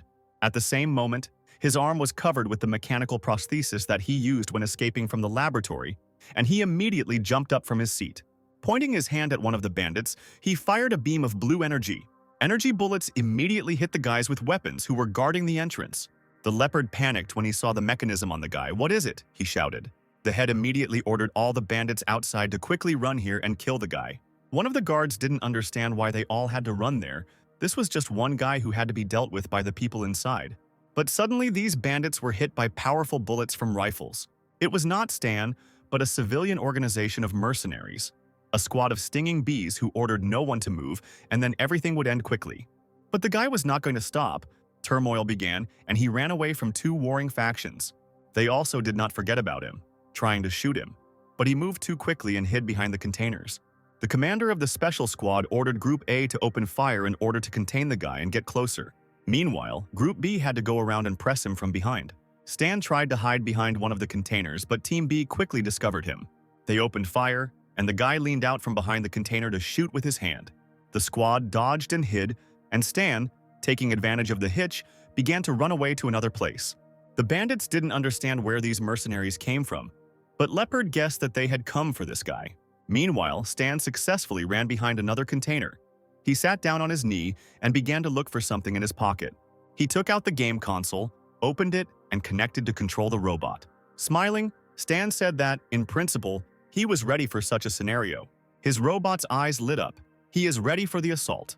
Suddenly, a huge robot appeared in front of the mercenaries and began spraying them with machine gun fire.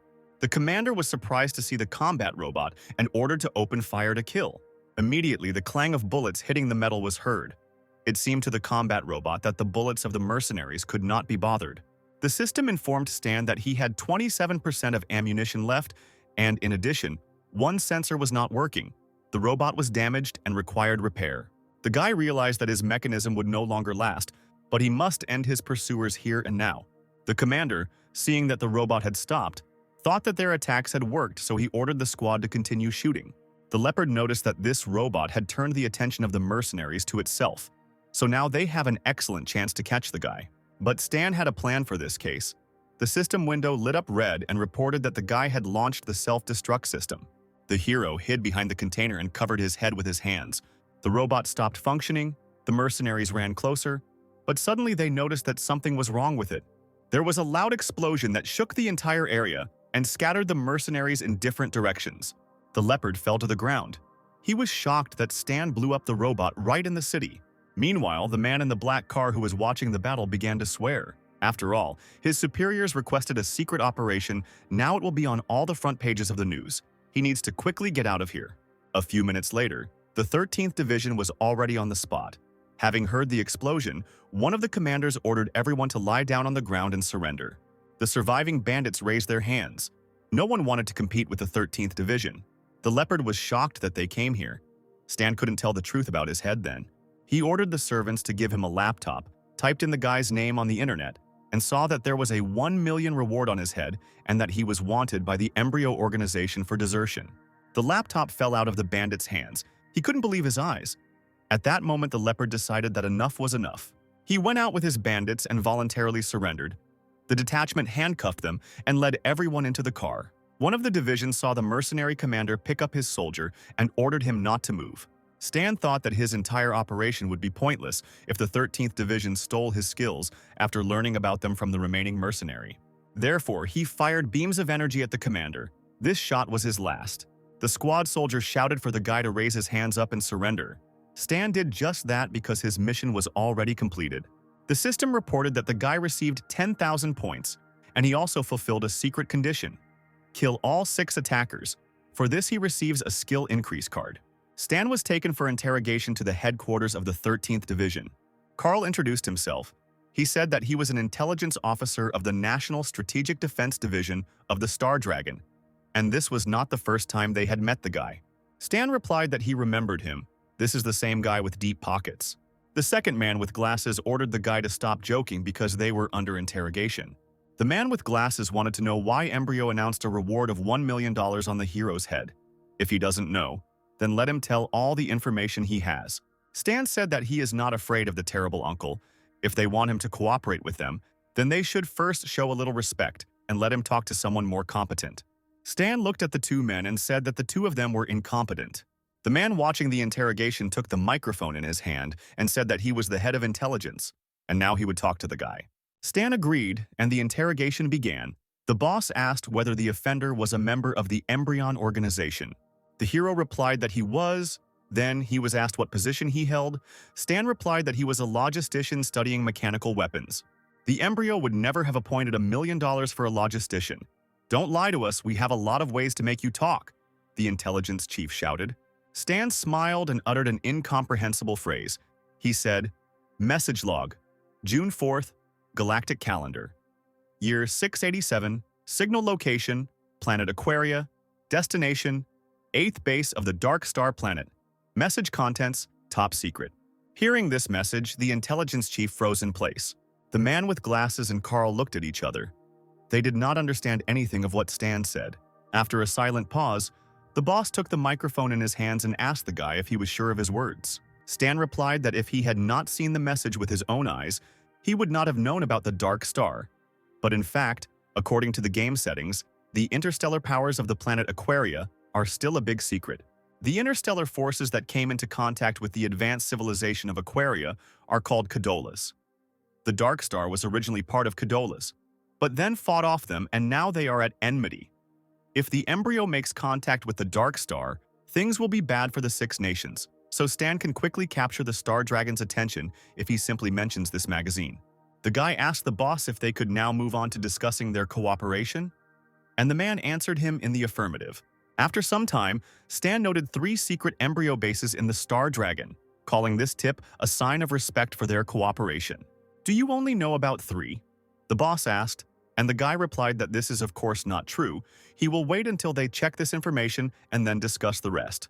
The boss then asked Stan what his terms were, and he replied that he just wanted to work with them on the embryo case.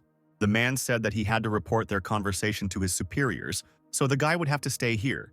To which Stan replied that they should not make him wait long because he only took 1 day off. After some time, the bosses gathered in the office to discuss the situation. The intelligence chief said that based on the data that they have, they can trust Stan and cooperate with him. Another advisor objected, saying that this information could be false, but another man in a suit said that this was unlikely. Since he was a fugitive from the embryo and he could only rely on them to survive, there was no reason to doubt his sincerity. One of the advisors spoke loudest of all that he insisted that the guy be detained and extorted for all the information. The 13th Division did not need to negotiate with anyone. What nonsense! Stan showed us his honesty. We shouldn't push away someone who wants to help us. A quarrel ensued between the advisor and the intelligence chief. One called his opponent a coward, and the other a fool who thinks unreasonably. They were suddenly interrupted by the director, who said that they could both cooperate and control the guy. It would be useful to attach him to their division. The elderly advisor said that since the director insists, they should send the guy to the logistics department so they can increase the benefit from him, and at the same time, it's better to keep an eye on him, since no one from this department can go outside. But the director replied that they would benefit from him anyway because the guy had experience in combat, so it would be better to send him to the covert operations department and let him fight against the embryo. This way, his true intentions would be clear. After a while, in another wing of the base, someone shouted very loudly. A guy with glasses who looked like a scientist looked at Stan's prosthesis and said that this broken thing has 4 levels of encryption. Whoever did this is incredible. The same elderly advisor came to his workshop and asked if the guy could do this. Could he break the device? The scientist replied that there is nothing special in this device. Only the encryption is well done. Most likely the creator is an ordinary guy from the village for whom any garbage is valuable. The advisor grinned, asking which of the things the scientist did was better. Maybe a sticky bomb covered in clay, or a mechanical gun that can't hit its target, or fake breasts with nipples that shoot poisonous needles? Those 2 agents who were hit by their own needles because they put on their breasts incorrectly are still in the hospital. Meanwhile, the intelligence chief was talking to someone on the phone and said that he would make sure that Stan entered the covert operations department. Could this guy really be valuable? On the other end of the line was the same man to whom Stan made a prosthesis. He said that the hero could offer them not only valuable information, but he had a premonition that he would play an important role in their battle against the embryo. Stan was locked in the base, and the next day at night there was a noise in one of the abandoned cities. Tanks attacked the base. The authorities could not believe that the Embryon organization dared to establish a base in their country. Right now they were attacking one of them. The embryo soldiers could not understand where the Star Dragon came from here because their location was classified. Meanwhile, at the second base of the Embryon organization, noise also arose due to the roar of the engines of tanks and armored vehicles. The girl with blue hair from the Star Dragon Special Agents Squad was outraged that they had to rest while their leader recovered from his injuries. Apparently, their superiors did not consider them to be people. Meanwhile, the guy was trying to break into a closed door, who realized that it was being broken into and reported that an intruder had been found. Sirens immediately sounded, signaling that the main security system had been hacked. All squads should immediately go to the main room. Hearing the sound of approaching soldiers, the girl asked the hacker to hurry up. The guy replied that he had logged in, but he needed 3 minutes, and a squad of fighters would be here in less than 1. The third member of the squad took the bag and said that their commander gave them a new device before the mission. The hacker doubted the new mechanism because only fools worked in their development department. The girl took out a mechanical arm and said that they had no choice. If the data was damaged, then all their efforts were in vain. She decided to believe in the new device, putting on a mechanical prosthesis. The girl ran and hit the locked door. The door immediately broke through, and the girl was surprised that the new device was so powerful. The hacker said that he would hack the database, and the other two members of the squad needed to cover him. The squad understood the order, and they immediately began to deal with the approaching soldiers. A few minutes later, the system reported that formatting was complete, and the self-destruction system was starting. It was time to run. The girl asked whether he had managed to do everything, and the hacker confirmed that he had downloaded everything. A couple of minutes later, there was an explosion, which signaled the destruction of the next embryo base. Meanwhile, at one of the embryo bases, everything was quiet and calm. A man in a suit reported to the boss that the 45th base was destroyed by a star dragon. The head of the embryo couldn't believe his words. He asked how they knew about her. It is not yet known. Perhaps it was Zero. But the leader disagreed with this statement. An ordinary test subject could not find out about something as secret as the location of the base.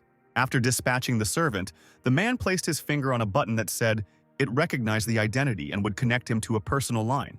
A hologram of an unknown guy appeared in front of the leader, and he ordered him to secretly check everyone who had access to information about the location of the base, and immediately inform him if he found anything, it was time to cleanse the organization of rats. Meanwhile, the Special Star Dragon Squad reported on the completion of the task. The boss praised them because this time they received a lot of valuable information. He also said that they should return the hand to headquarters and asked if they liked the device.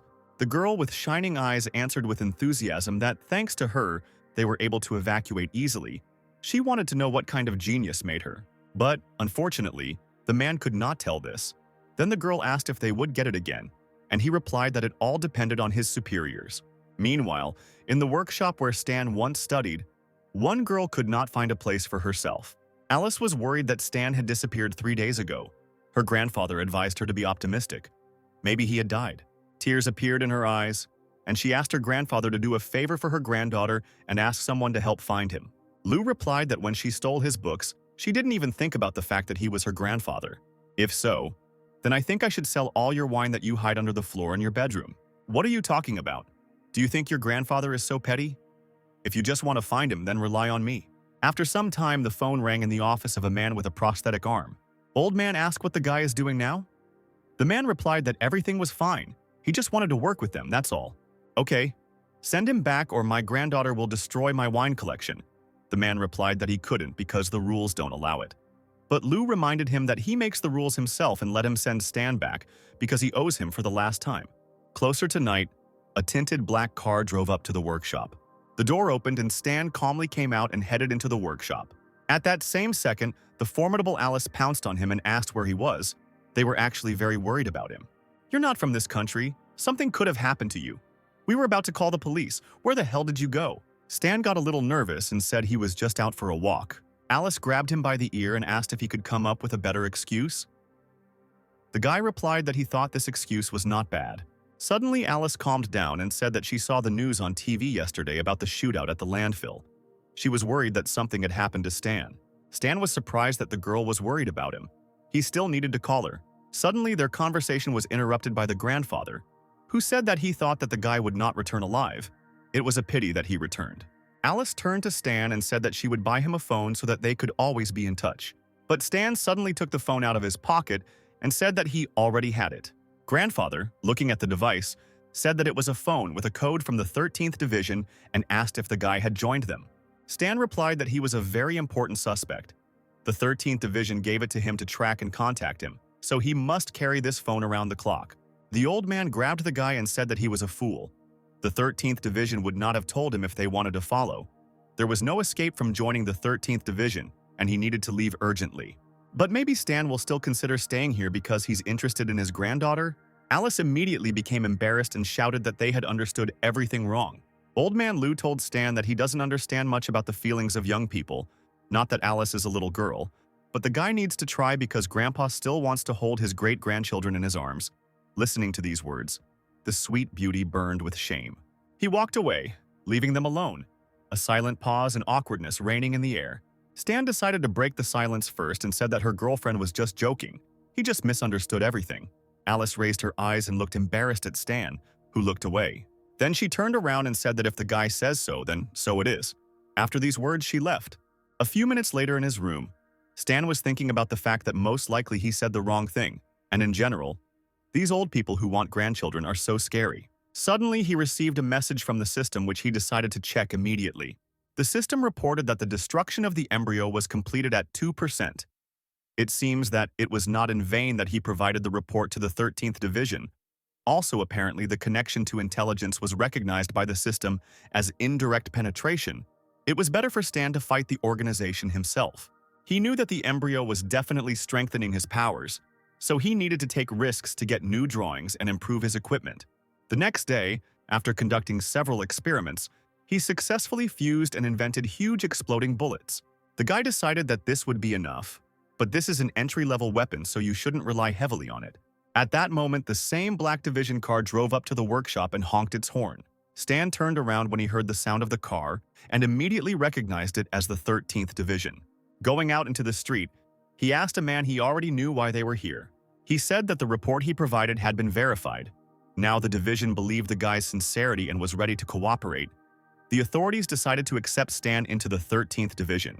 The organization also decided to send him to the Covert Operations Department. He will be assigned to the squad later. They shook hands and Stan decided that this way he could attack the embryo directly. Meanwhile, Alice sat on the sofa hugging a pillow and thinking about her feelings. She thought that she felt a little respect for the guy, not admiration. But what if Stan really felt something for her? Suddenly, a guy appeared in front of her and said that he wanted to talk to her. Alice was frightened by such a sudden appearance and began to apologize because Stan is a good person, but Stan smiled when he saw her reaction and said that their country wanted him to become a civil servant and he couldn't refuse them. But he will help with the workshop whenever he can, because the guy doesn't want the business to disappear. Alice leaned towards the hero and asked him to be careful, and Stan himself promised to help. So if he didn't keep his word, Alice threatened to cut his salary. The guy smiled and agreed with her words. Apparently, there was no more misunderstanding between them. Meanwhile, the logistics department in the 13th Division was in full swing. A girl with blue pigtails from a special squad came to the department and asked which of these guys was called Michael. The excellent students raised their eyes and began to look at each other with enthusiasm when they saw such a beauty in their workshop. Michael, who was the lead developer, hesitantly said that it was him and asked what the girl's name was. The girl said that her name is Lilith. She also said that she heard that Michael is one of the best in the logistics department. Coming closer to the guy, the girl asked, "Were you the one who created that mechanical arm? Is there something wrong with her?" "It's not surprising that something is wrong with her. A simpleton like him." "Not at all," Lilith answered. "The fact is that it was very useful to me, and I would like to make a personal order." Michael realized that he was in an awkward position and did not know what to answer. Then he was still able to say that it was not he who created it. Lilith immediately became indignant that the guy didn't tell her earlier, and she just wasted her time. The girl angrily left the office, and Michael's comrades began to quietly laugh at him. "Why are you laughing? The new guy will most likely be sent to us, and then I will take good care of him and teach him a couple of lessons." After some time, the same hero appeared in the 13th Star Dragon District in the Secret Operations Department. Lilith was sitting with a special squad when she saw the guy. She assumed that he was the one whom the director had personally assigned to their squad. The guy introduced himself as Stan and told the guys that he was their new mechanic. The guy in the safety glasses with green hair introduces himself as Harry, and he is the hacker of this squad. A taciturn and gloomy guy with a scar on his cheek briefly introduced himself as John. He was a sniper. Lilith asked why the guy needs a mask on his face. Is he really hiding his face because he doesn't trust them? To which Stan replied that his identity is confidential. The girl became thoughtful, a mechanic, a confidential person. It turns out that Stan created that hand. The guy confirmed the girl's guess and asked how she knew. But she quickly approached the guy, put her hand on his shoulder, and immediately asked if he could create another such hand for her. Stan said that he could only if it was at her expense. The girl immediately called him a redneck, and the guy replied that he didn't even know her name. The beauty with blue pigtails introduced herself as Lilith, and she is the close combat of their squad. Stan asked how many of them were in the squad. Lilith said that there were only 4 people. Their captain was now in the hospital, and he was a master of fistfighting. Hearing that the captain was in the hospital, the hero assumed that their squad was being assigned the most difficult and dangerous missions. But this was not so. Lilith said that he was in the hospital because he was poisoned. Suddenly, their acquaintance was interrupted by the sound of a notification. Hacker Harry immediately sat down at the computer and saw that despite the addition of a newcomer, management gave them a new task. They needed to catch a black spider hiding in the western capital. Lilith recognized this name. It was a bounty hunter who left their agents for the last time by blowing up 2 streets. At that moment, a system window appeared in front of Stan with the task of destroying the black spider. John asked when they were leaving. The girl said that there was no need to rush. The intelligence department had already discovered his location. They would leave at night.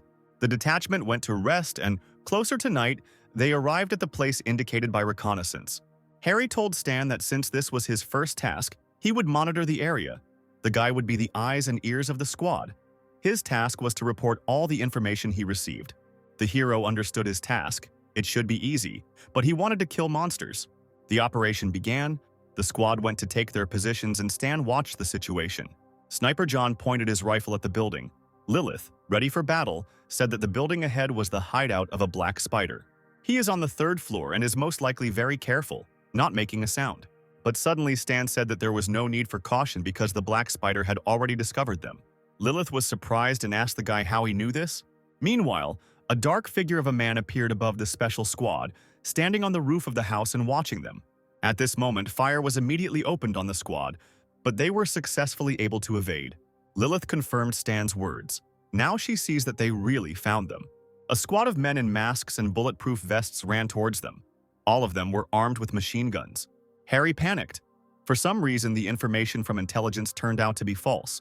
The black spider was not alone here. A battle ensued. John and Harry tried to shoot back from the enemies, and Lilith immediately knocked out those who came closer. All this was observed by a spider, who laughed at the fact that the dogs of the 13th Division dared to come here. An impressive big guy with a spider tattoo on his face said that since these kids decided to raise their paws on him, he would tear them off. The criminal ordered his subordinates to kill them, but Lilith called them simply a disgrace. The girl reached for her sword and told the guys that she was leaving these pawns on them. And in the meantime, she will take care of their goal personally. Like a cat, Lilith quickly jumped and covered a huge distance in a couple of seconds. At great speed, she flew towards the criminal, waving her sword. But the spider easily dodged it by simply jumping away. The man told the girl that he respected her courage but would finish her off quickly. Such impudent confidence angered Lilith. The black spider said goodbye to the beauty and fired a burst at her from a machine gun. But Lilith was still as fast and graceful as if she were a cat, bending and dodging bullets. The girl quickly landed near the enemy, and the black spider ran out of ammunition. The man had long ago realized that the girl was good in close combat and fist fighting, and the fight would not be easy. Lilith tried to attack him with a sword, but the man defended himself with his machine gun, blocking the attack. The girl immediately realized that her opponent was bad in close combat. This was her chance to win. She jumped and brought the sword to the head of the black spider, saying goodbye to this old man. Then the girl suddenly pressed the lever on the hilt of the sword.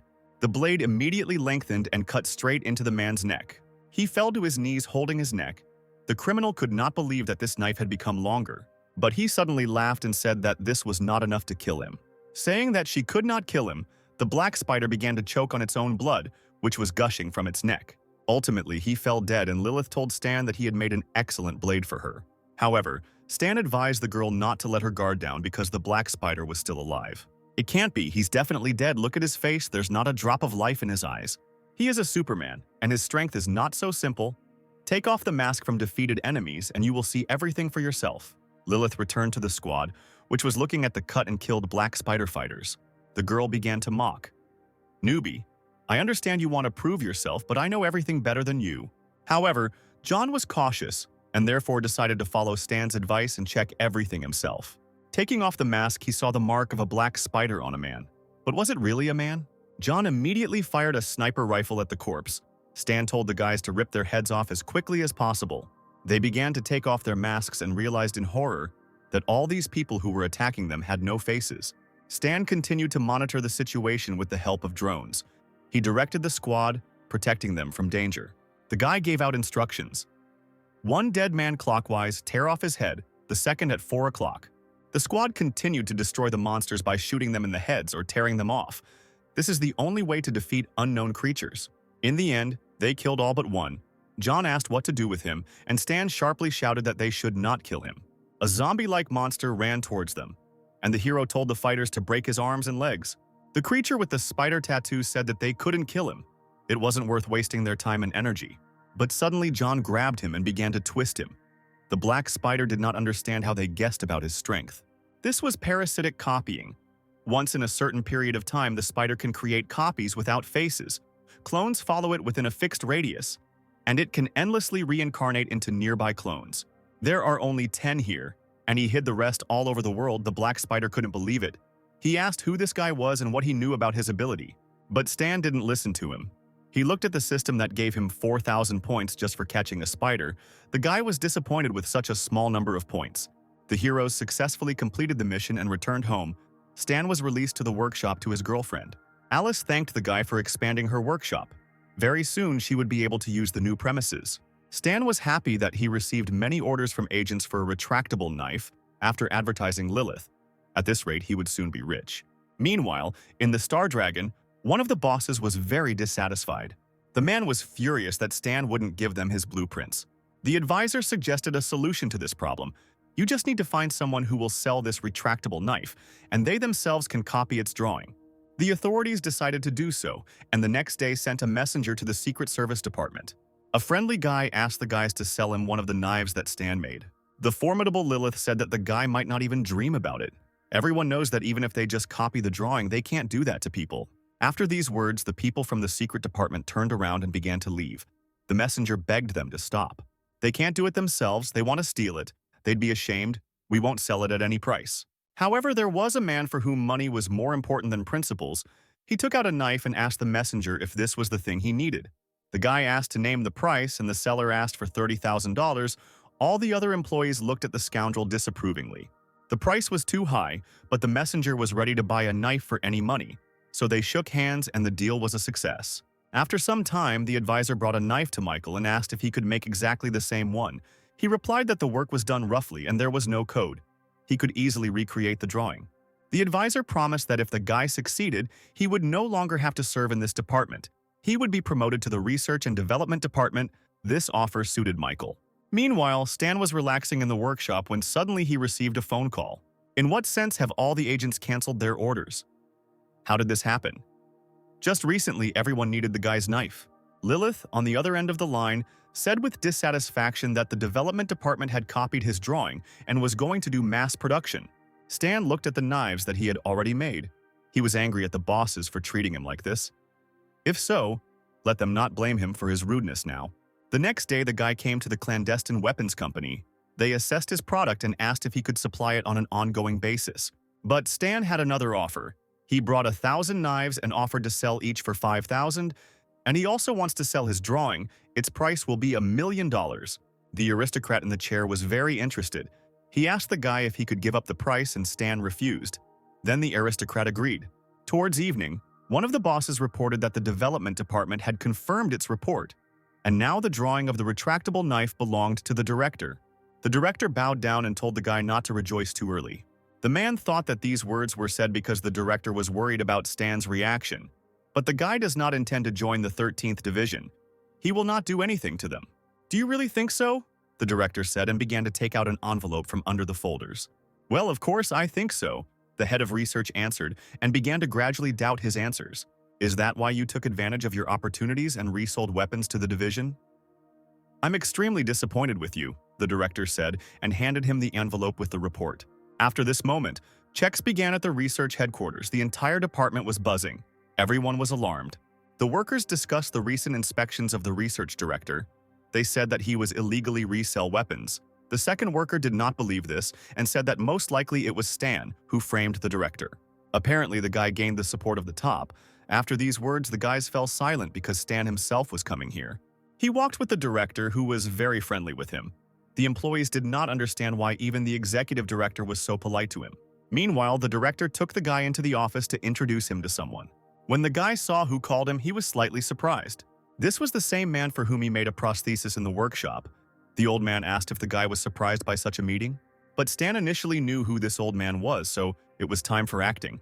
The guy asked the man who he was. He said that he was just taking an active part in the life of the 13th Division. He had no need to worry. The old man wanted to know how they could solve the current problem. Stan immediately realized what was going on and demanded compensation for the damage caused to him. You earned money by selling a drawing and I was searched. Isn't that enough compensation? Stan slammed his hand on the table in anger. If you hadn't stolen my drawing, I would have earned more. It was my job from the very beginning, and you still dare call it compensation. If you tried to buy it from me, maybe I would have sold the division drawing. You just had to ask. The executive director offers to listen to Stan's terms, and they hope that this will not happen again in the future. The guy said that his condition would be that he wants to look at the knowledge of advanced mechanical engineering. The proposal alarmed the old man, but he did not say a word. Stan understood that this was a great chance. The Six Nations and the embryo had different records. Only reliable and trusted people had access to them. This is definitely his future success. If he fails now, he will have to take too long to get the security clearance. Okay, I allow it, the old man said, having thought about the guy's words. Here it is. Access to the next stage. Stan was happy to hear the man's words. Wait, I'm against it, said the research director.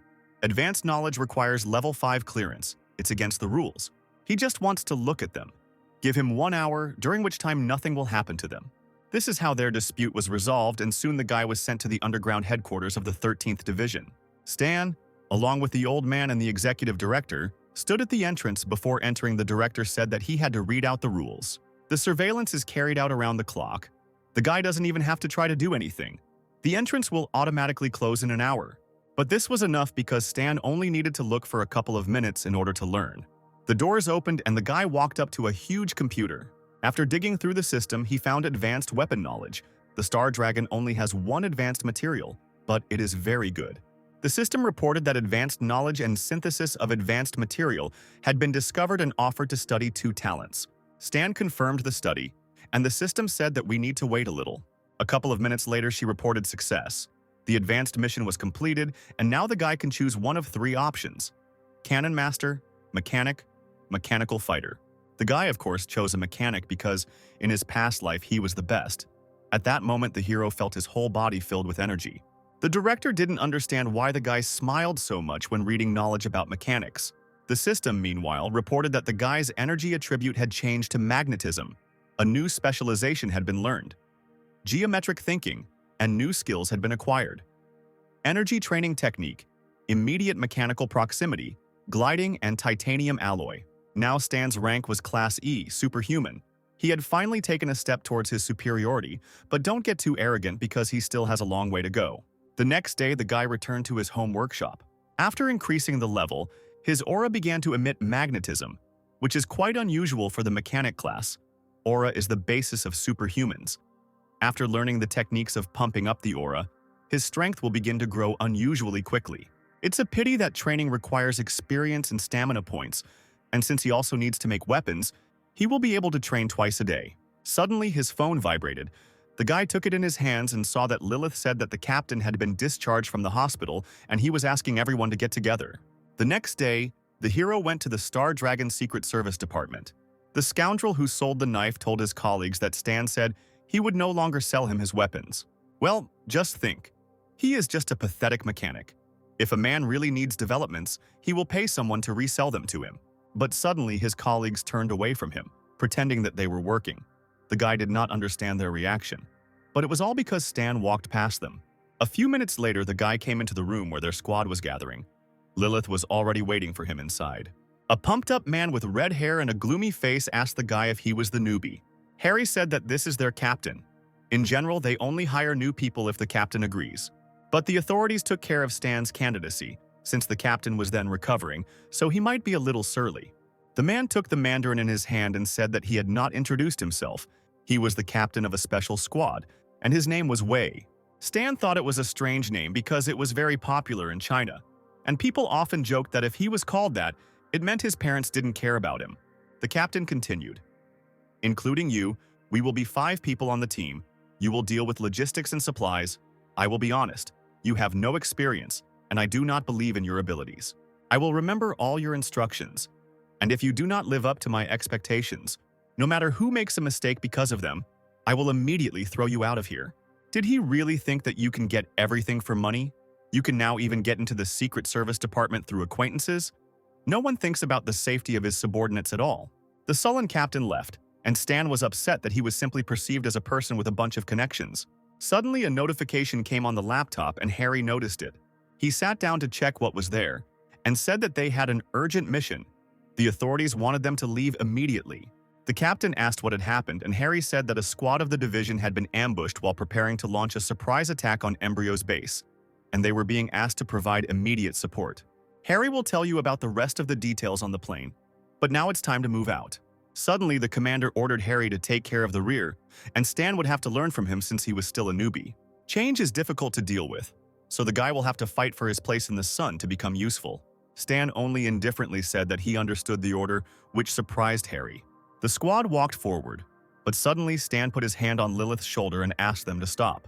He opened the box containing the red bullets and asked them to take it as a friendly gift. "Are these new developments?" Lilith asked enthusiastically and began to examine the bullets. Stan confirmed her guess, but asked not to use them too much for now. The system notified the guy about the start of a Class E mission. He needs to help a secret operations squad pursued by the enemy. His role is to help the team complete the mission, reward 8,000 experience points. Harry decided to support the guy and said that their captain was not at all against him or anything like that. There was no need to take his words to heart. Meanwhile, military vehicles were driving at full speed in the desert. One of the members of the 13th Division looked into the broken mirror and saw how the chase continued after them. Where were the reinforcements? But a special squad was already moving forward. John and an unknown person in an iron suit jumped from the helicopter. The special squad landed successfully, and the robot's voice told the soldier to calm down. Wei pressed the button and his Iron Man suit mask opened. "No need to worry, help has already arrived." Wei contacted intelligence, and they informed him that the Allied detachment was 13 kilometers away. 15 armored SUVs and another helicopter were heading towards them right now. The meeting point is 3 kilometers away on a hill. Their goal is to stop the enemy and successfully rescue the squad. Harry has already sent them the coordinates. Stan looked at the screen and was surprised that they had a prototype of an armored combat suit. This is the only one of the basic copies in Aquaria version 1.0. The soldiers prepared for battle. Wei and the soldiers watched on the hill as a truck was moving towards them. As soon as the vehicles approached a sufficient distance, the commander raised his hand and ordered to open fire. Dozens of machine guns opened fire on the enemy, and a barrage of bullets rained down on the convoy.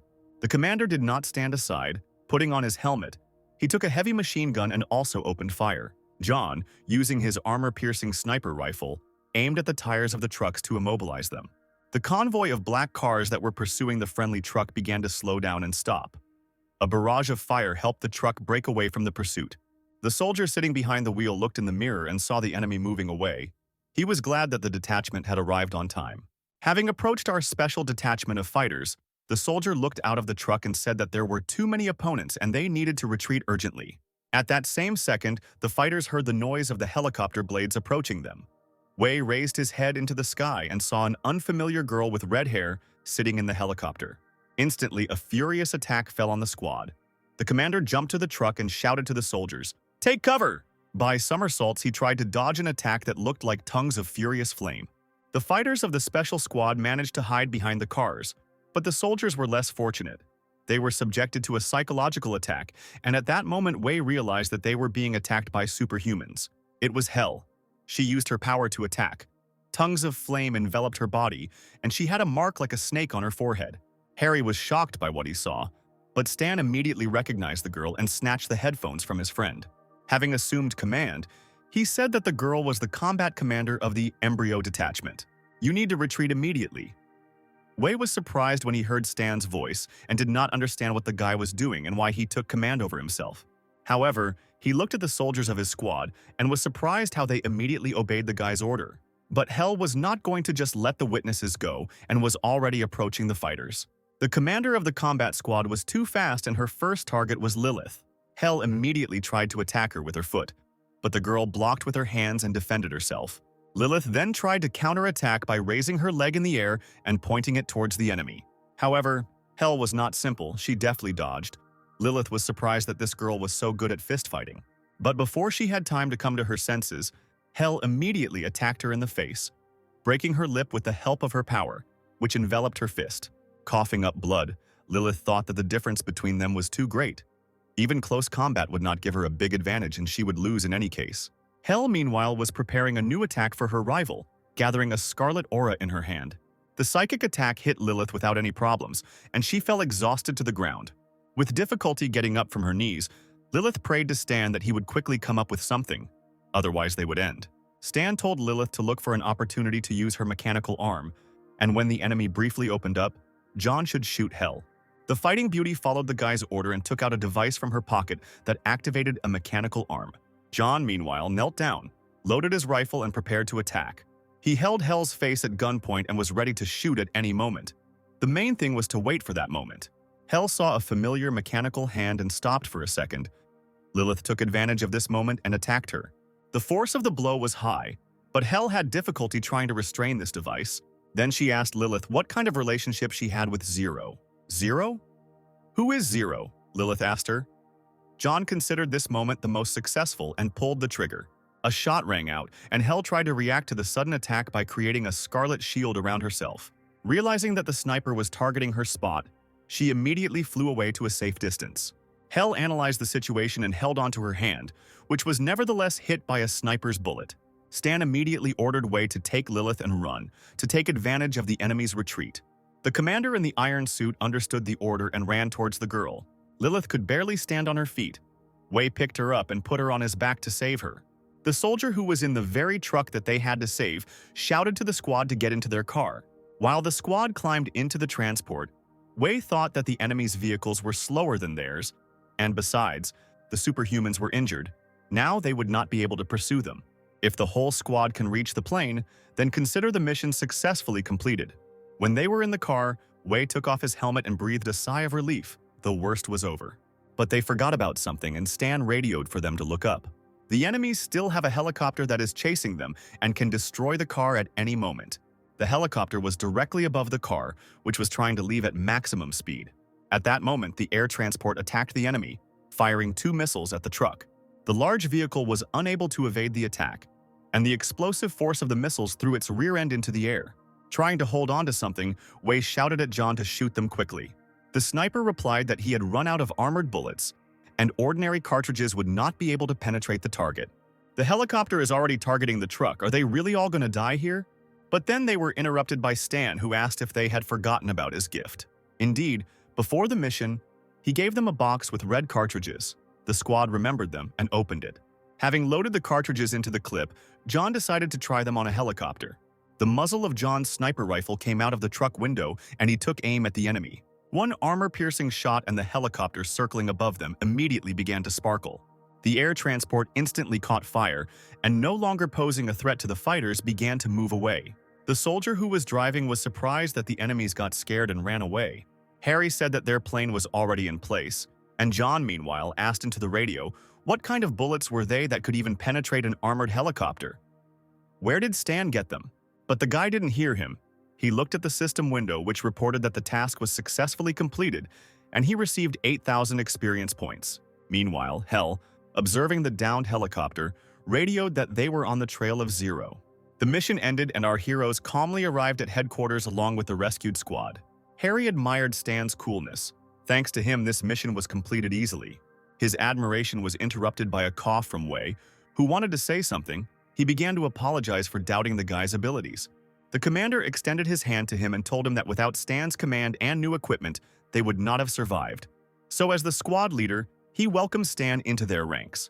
Stan looked at the commander and replied that he shouldn't have apologized for such trifles, because he was a generous person after all. They shook hands and Wei thought it sounded sarcastic coming from the guy's lips. The awkward silence was interrupted by the opening of the door, and a man's voice was heard from there. Wei asked why the guy came because his squad was currently having a meeting. The same soldier who was driving said that he just wanted to ask if the same cartridges that were used to shoot down the helicopter were for sale. Wei put his hand on Stan's shoulder and asked in a whisper what he thought about it. Stan replied that he was selling his services. One cartridge would cost $50. The soldier said that he wanted to pre-order 200 pieces, of which 20 were for a small caliber pistol, 150 for a submachine gun, and 30 for a sniper rifle. Lilith patted Stan on the back and said that from now on, she would attract customers to him for a discount for herself. The guy replied that he would give her 20%, no more. The hero thought that he could earn a lot by selling shells in bulk. Fortunately, he had experience in their manufacture. As long as there was demand, he could forget about the need for money for a while. A few days later, one cartridge fell into the hands of a scientist who knew that the boss did not allow anyone to study flammable cartridges. But Michael believed that he was simply scared, that he would find out that in fact his equipment was being manufactured at a military factory remote from the western capital. He would report to the management and then Stan would be in trouble. He separated the head of the cartridge. Now you can inspect its components. If everything goes according to his plan, then his superiors will look at him differently, so the guy thought. Suddenly, a loud explosion was heard in the scientist's room, which broke all the windows in the area. A flame appeared in the room. A siren went off, which notified everyone that the fire had started in the workshop. A few seconds later, the authorities were already standing at the door to the room, who asked what the guy had done here. The charred Michael, sitting on the floor, sobbed. Due to the explosion, he lost all his hair and broke his glasses. At that moment, the guy realized what kind of trouble he was in. The authorities saw the remains of a red cartridge. They immediately understood everything.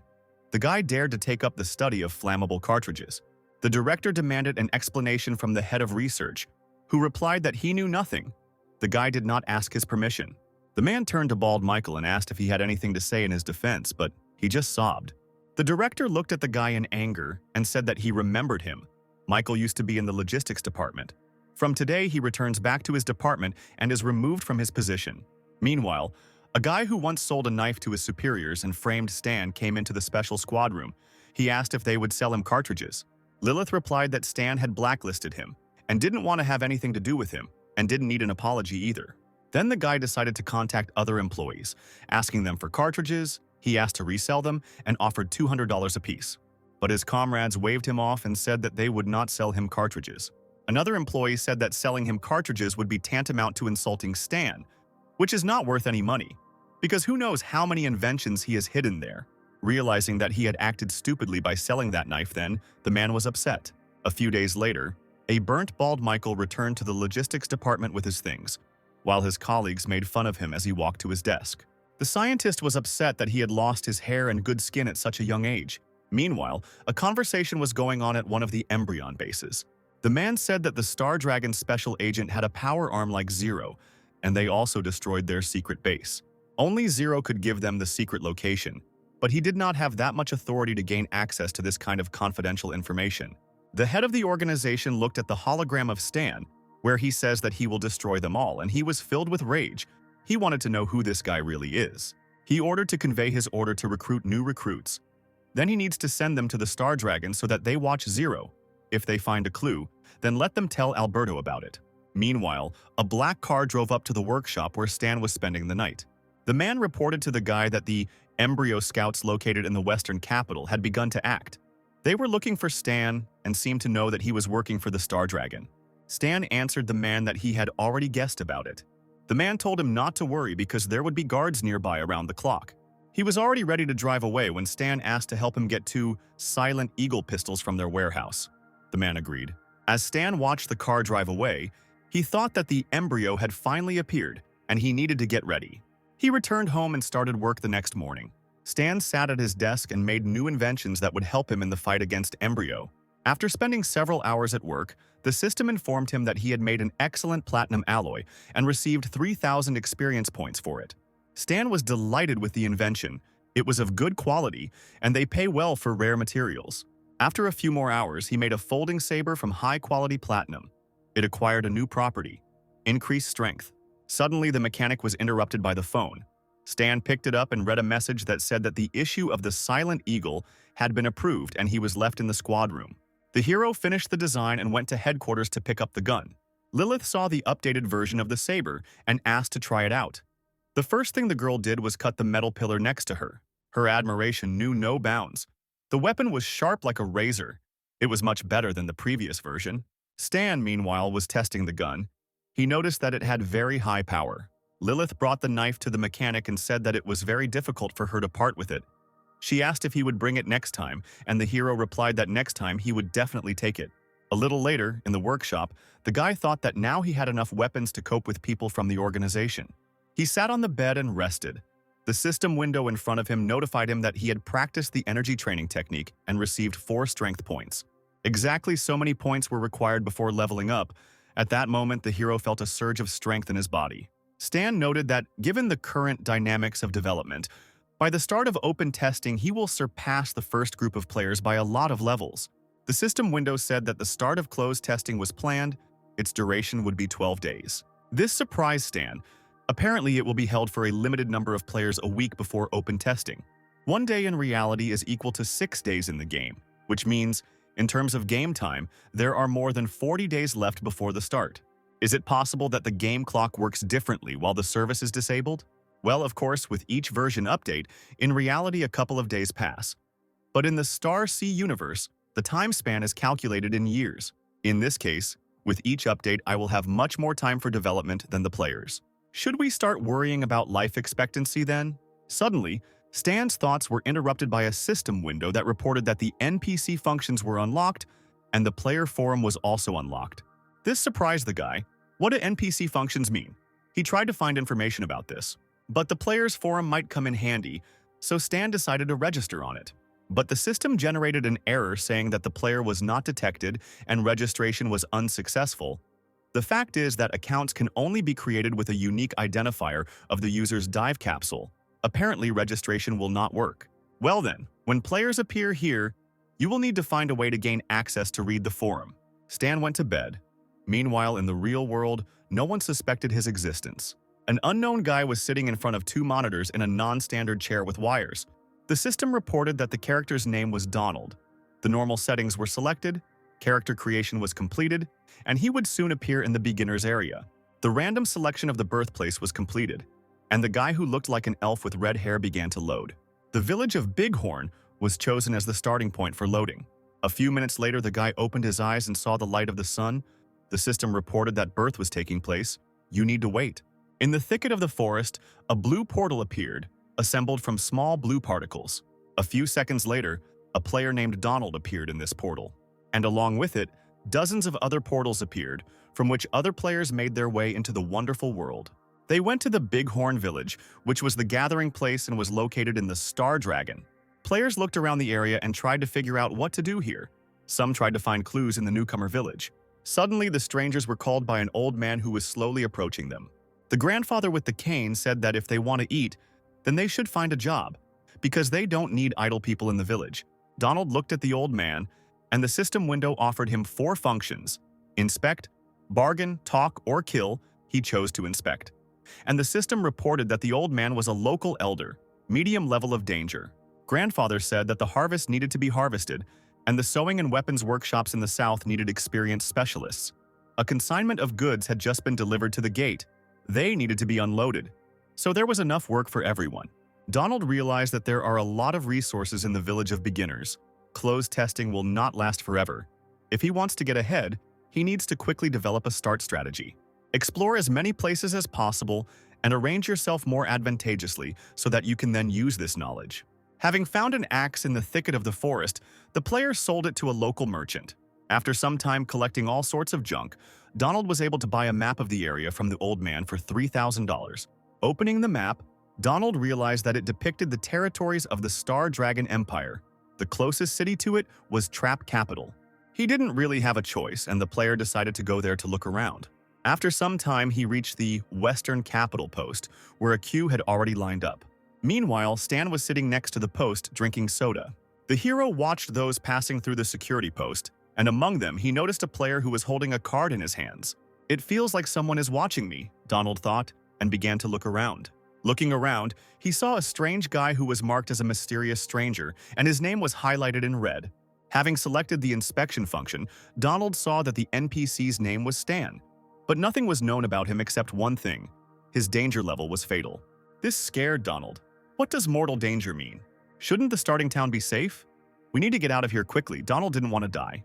But suddenly Stan, who was passing by, called him, and cold drops of sweat appeared on Donald's body. Stan said it's rude to inspect someone you're seeing for the first time.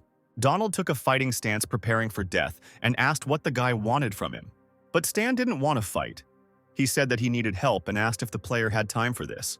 Donald had too many questions. Had the opportunity really come so quickly?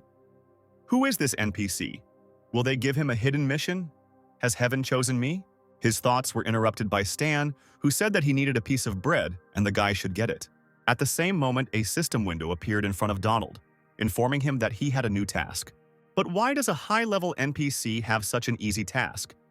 And the reward is small, only $1. Donald suggested that since this is a high-class NPC, the tasks should be appropriate.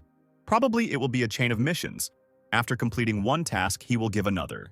The player rejoiced at his ingenuity. The years spent in other games allowed him to understand the logic of this game. He opened his inventory and took out all the bread he had with him and handed it to Stan. Watching the hero's reaction, Donald was sure that he would now offer him a new task. And so it happened. But again, it was strange. Donald needs to hit 10 passers-by on the ass, and as a reward, he will receive $1. He had no choice but to complete the task. The residents were not too happy about such hooliganism. The next task was to remove the patrolman's pants for the same reward, and Donald, burning with shame, also completed it. While completing the following strange task, the player could not understand why this NPC was giving out such missions. Suddenly, the player saw a system message in front of him, which informed him that Stan had opened a store for the player. The hero's assortment was as follows: a folding saber for $30,000, flammable cartridges for $100, a traumatic pistol for $15,000, an assault rifle for $35,000, and an improved rifle for $38,000. The assortment of the store amazed Donald. Very cool things, but it was a pity that they were too expensive for the player. There were also the basics of hand-to-hand combat and weaponry that could be upgraded and energy training techniques. Donald was shocked to see the skills. Stan looked like a mysterious scientific advisor, and the guy decided that this was his chance. If he learns from the hero, he will very quickly overtake all other players. Donald understood that if he didn't take advantage of the opportunity, he would regret it for the rest of his life, so he decided to become a mechanic and study with Stan. After confirming his profession, the player saw a blue glow appear around him. Stan turned around and went about his business. Donald stopped him and asked where he could find the guy. Without a word, Stan handed him a piece of paper. Donald unfolded the paper and it was written on it that this NPC was located in the 5th block, Building 46, a repair shop. The player clutched the piece of paper tightly and decided that he would keep this NPC a secret from others. Then, during the closed testing, he would overtake everyone else. Meanwhile, Stan calmly returned to his home and thought that Donald was a very interesting guy. The hero remembered that he was one of the 20 best martial artists who made it to the semifinals in China. And now he has moved into mechanics. At first, this class is very unremarkable, but if he has a goal, then in the future, the player will thank him. As Stan walked by, he noticed the players looking for work, asking a local worker how they could help. It looks like many players have already completed the newbie village storyline. Stan looked at the homeless old man who was sitting next to him, and no one was approaching him. He realized that most players are obsessed with profit, and they don't care about the game itself. These players will do anything for money if Stan asks them to. Who knows? Maybe they will even become his main support in the fight against the Embryon organization. Stan came closer to the players and said that he needed help. The guys were happy when they saw the hero because he looked like a high-level NPC. Stan looked at his system window and realized that there was a limit on the number of awards possible, and he would not be able to set a point total that exceeded it, just as he will not be able to independently determine the limit, so he cannot now offer a task to destroy the embryo organization. We need to find a way to increase it, and in the meantime, the players are already tired of waiting for Stan to offer them a task. The hero pressed a couple of buttons, and the players had a task, but they were not happy with it. They had to get a piece of bread for $1. Disappointed in Stan, the players decided to continue carrying bricks rather than waste time on this guy. Then the hero decided to worsen his relationship with these players. Does refusing a task really ruin a relationship?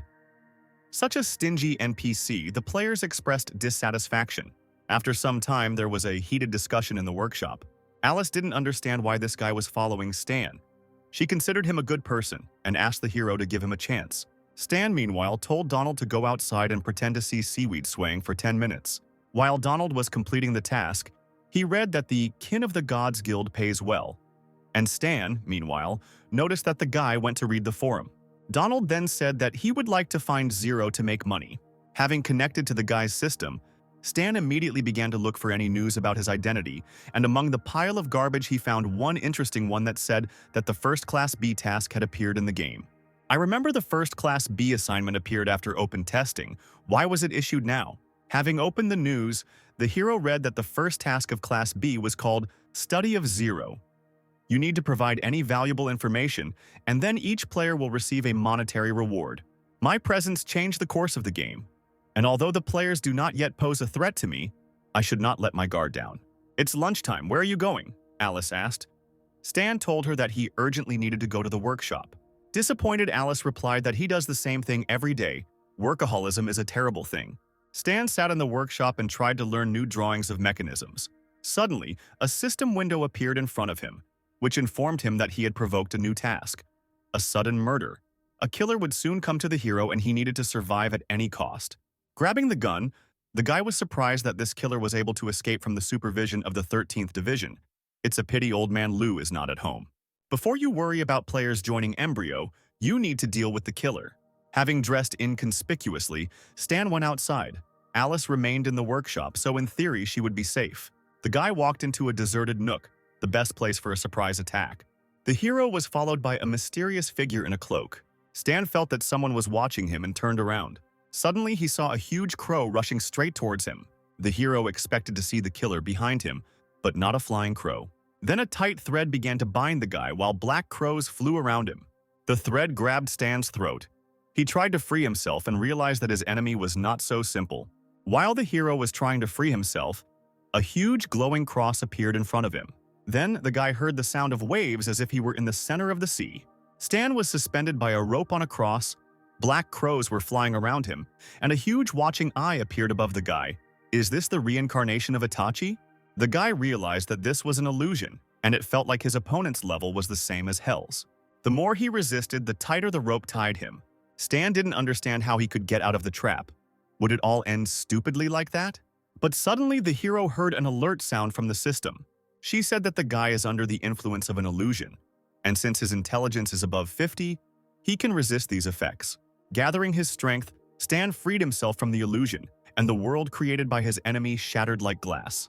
But not everything was so simple. At the same moment, a gun was put to the hero's head.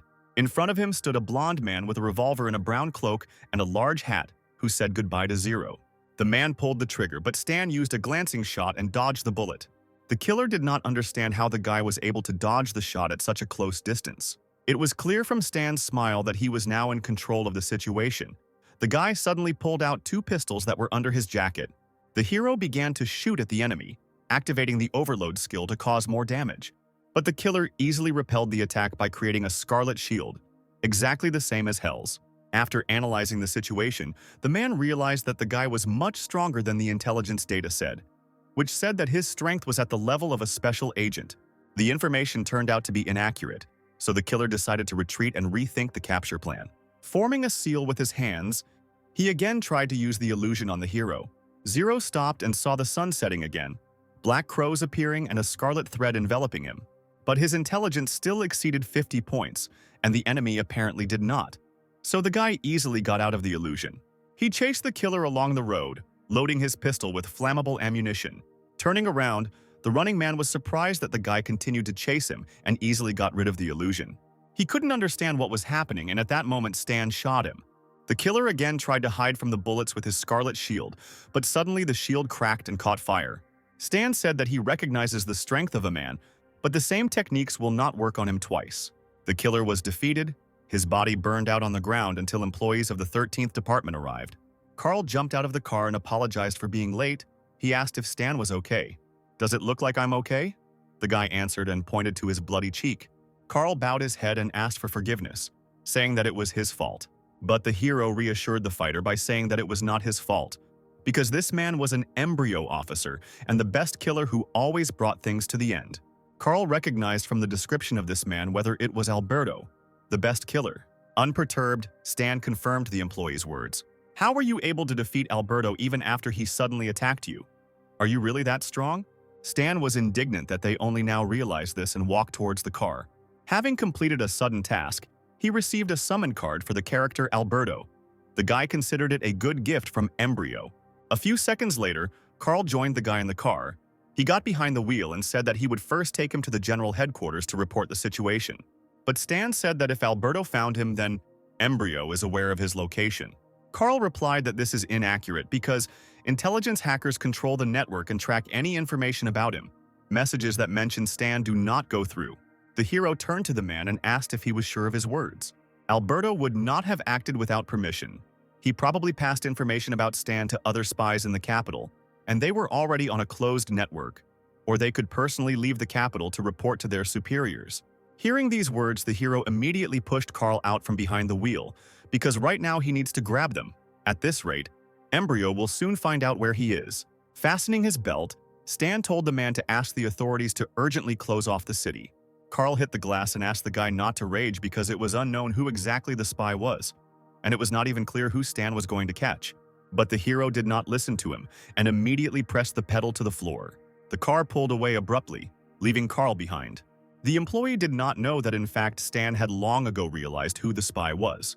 The guy contacted Lilith and ordered her to go to the 8th district as soon as possible. He had already sent the coordinates. The girl didn't understand why she should go to the slums, but Stan insisted that she ask fewer questions. After some time, the hero reached the 8th district, where an abandoned church stood. He drove up to the entrance where Lilith was already waiting for him, arriving in her sports car. Stan immediately ran out of the car. Lilith was surprised by the hero's haste, but he ordered her to quickly follow him. The guy opened the doors to the church, which scared the parishioners. He knew that the messenger must be here somewhere. But Stan looked around and didn't see a familiar face. Then he grabbed the nearest guy and asked if Lugorn was here, to which the frightened man replied that he had not seen him here today. Then Stan took his pen and began to draw on a piece of paper. Having drawn a photograph of a man, the hero showed it to the man and asked if he looked like that. Lugorn's eyes were set far away. His nose was crooked, and he had his hair cut short. Realizing that he was not here, Stan and Lilith went to another point. The hero told the girl to contact the bureau and let them check whether he had left the city. And in the meantime, the guy would head to the nearest post. A few seconds later, Lilith reported that the bureau responded that such a person had not left the city. At which point Stan warned her that he was driving very fast. She should get ready. Don't underestimate me, I'm a warrior after all. Do you really think that I'm afraid of some kind of speed? Stan grinned and pressed the pedal to the floor, the sports car jerking sharply from its place. Lugorn could not have left earlier than an hour ago. Because he received information only recently, he had to head to the nearest post, most likely to the northwest. While the hero was thinking about the spy, he just as quickly changed gears and the speed of the car increased. There was the first obstacle ahead. A freight train was passing the rails, and it seemed that the car would not have time to pass. "Slow down, there's a train!" Lilith shouted in tears and panicked. She screamed very loudly like a little girl, but the guy managed to fly in front of the train cabin. Lilith grabbed the handle to hold on. She insulted Stan with all sorts of words. A few hours later, our heroes left the city at a speed of 180 kilometers per hour.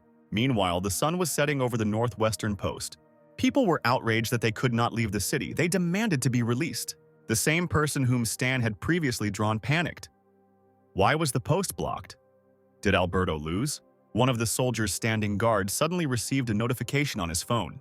At the same moment, he shouted that they needed this guy when he saw Lugorn. A few minutes later, Lilith's car drove up to the post, and the soldier asked to see the documents of a special agent of the 13th Division. He looked into the car and saw an exhausted Lilith, who with difficulty held out her ID. Stan got out of the car and laughed at Lilith, who immediately vomited, saying that she said she was a warrior, but for some reason she vomited because of a simple trip. Meanwhile, the soldiers detained Lugorn and threw him to the ground, handcuffing him. Stan realized he had arrived on time and pulled out his gun. To the surprise of the soldiers, Stan shot the witness and received 3,500 experience points for him. The guy did this because he knew that Lugorn had poison on his teeth and under his nails. In any case, they would not have been able to stop him from committing suicide. The mission is successfully completed, and we are transported to the border of the Star Dragon to the Embryo Organization, the base of the Black Raven. New player recruits have noticed that the tooltip for the quest to find Zero has changed. The system stated that Zero's location was somewhere in the Star Dragon region of the Western capital. The soldier was happy. The search area had narrowed. Let the organization send people there after open testing. They would certainly find Zero. If they complete this B-rank task, it will allow them to leave other players far behind. Meanwhile, the leader of Embryo was unhappy when he heard the news about Zero again. "Do you think I will give up now that you have defenders?" Enraged, the villain slammed the table with a powerful blow. Find out his exact location, even if he is hiding in the headquarters of the 13th Division. Send 200 Owl agents, 5 commanders there, and kill Zero. I authorize the use of short-range guided missiles. I will stop at nothing. The next day at the headquarters of the 13th Division, Star Dragon, Stan looked at the information in the system, which said that closed testing was completed and the next open testing would be only in 122 days. The guy was right. When updating, the real time does not correspond to the game time. "Why are you moving your finger in the air?" asked the director of the department, who was clearly not in a good mood. He asked how much secret information Stan knew about the embryo. The guy replied that the organization knew about his location. The specific location is unknown to them, but they are sure that it is somewhere in the Western capital. Therefore, they will probably send more killers here to complete the job that Alberto failed to complete. The director of the 13th Division asked what the guy was going to do in this case. Stan took off his mask and said that he would no longer hide and stand against Embryo. The director forbade doing this because it was too dangerous. But the guy raised his hand, in which he was holding the remote control, and pressed the button. A map appeared behind the authorities, and Stan showed a base in the Black Crow Valley, which is located on the border. It is large and completely different from the 3 that he had already dealt with. The guy personally wants to take part in its destruction.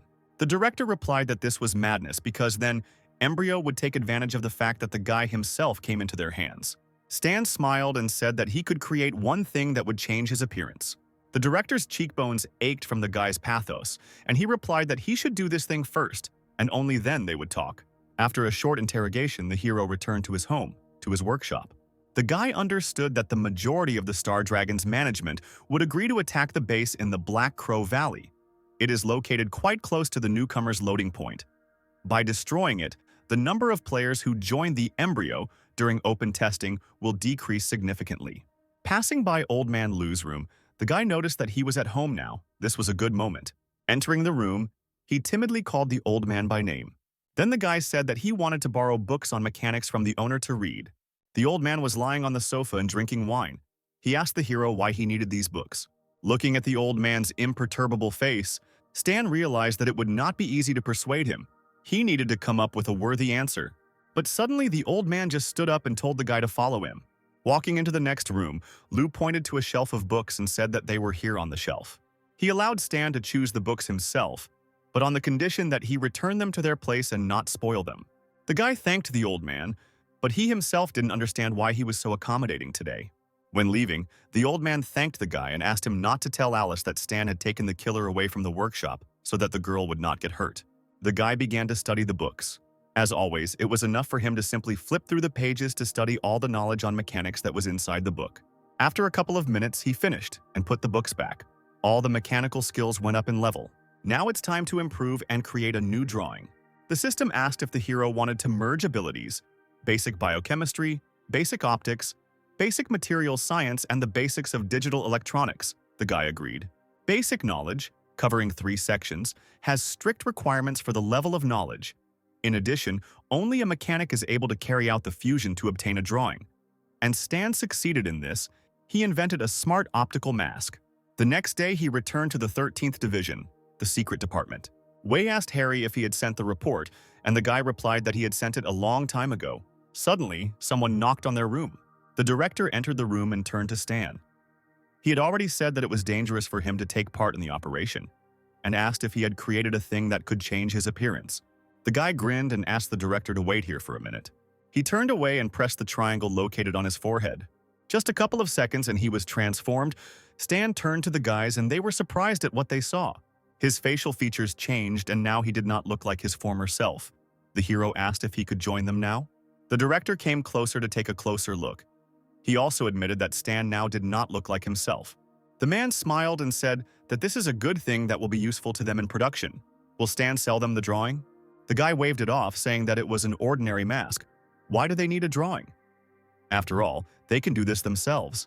The director agreed with this statement, and the guy just smiled imperceptibly. In fact, this mask not only changes its appearance but also scans the faces of other people, storing their features in memory. But it is better to remain silent about this function. One day, it will play into your hands. The director headed towards the exit and said that now the guy can join the squad on this mission. There is still half a month before the start. It is better to prepare properly. After he left, Lilith tapped Stan on the shoulder, saying that this was a very cool thing, and she asked the guy to let her play with it. Stan asked the girl not to make noise because he had something very important to say. He approached Wei and asked him to send his armor prototype. The guy would adjust it.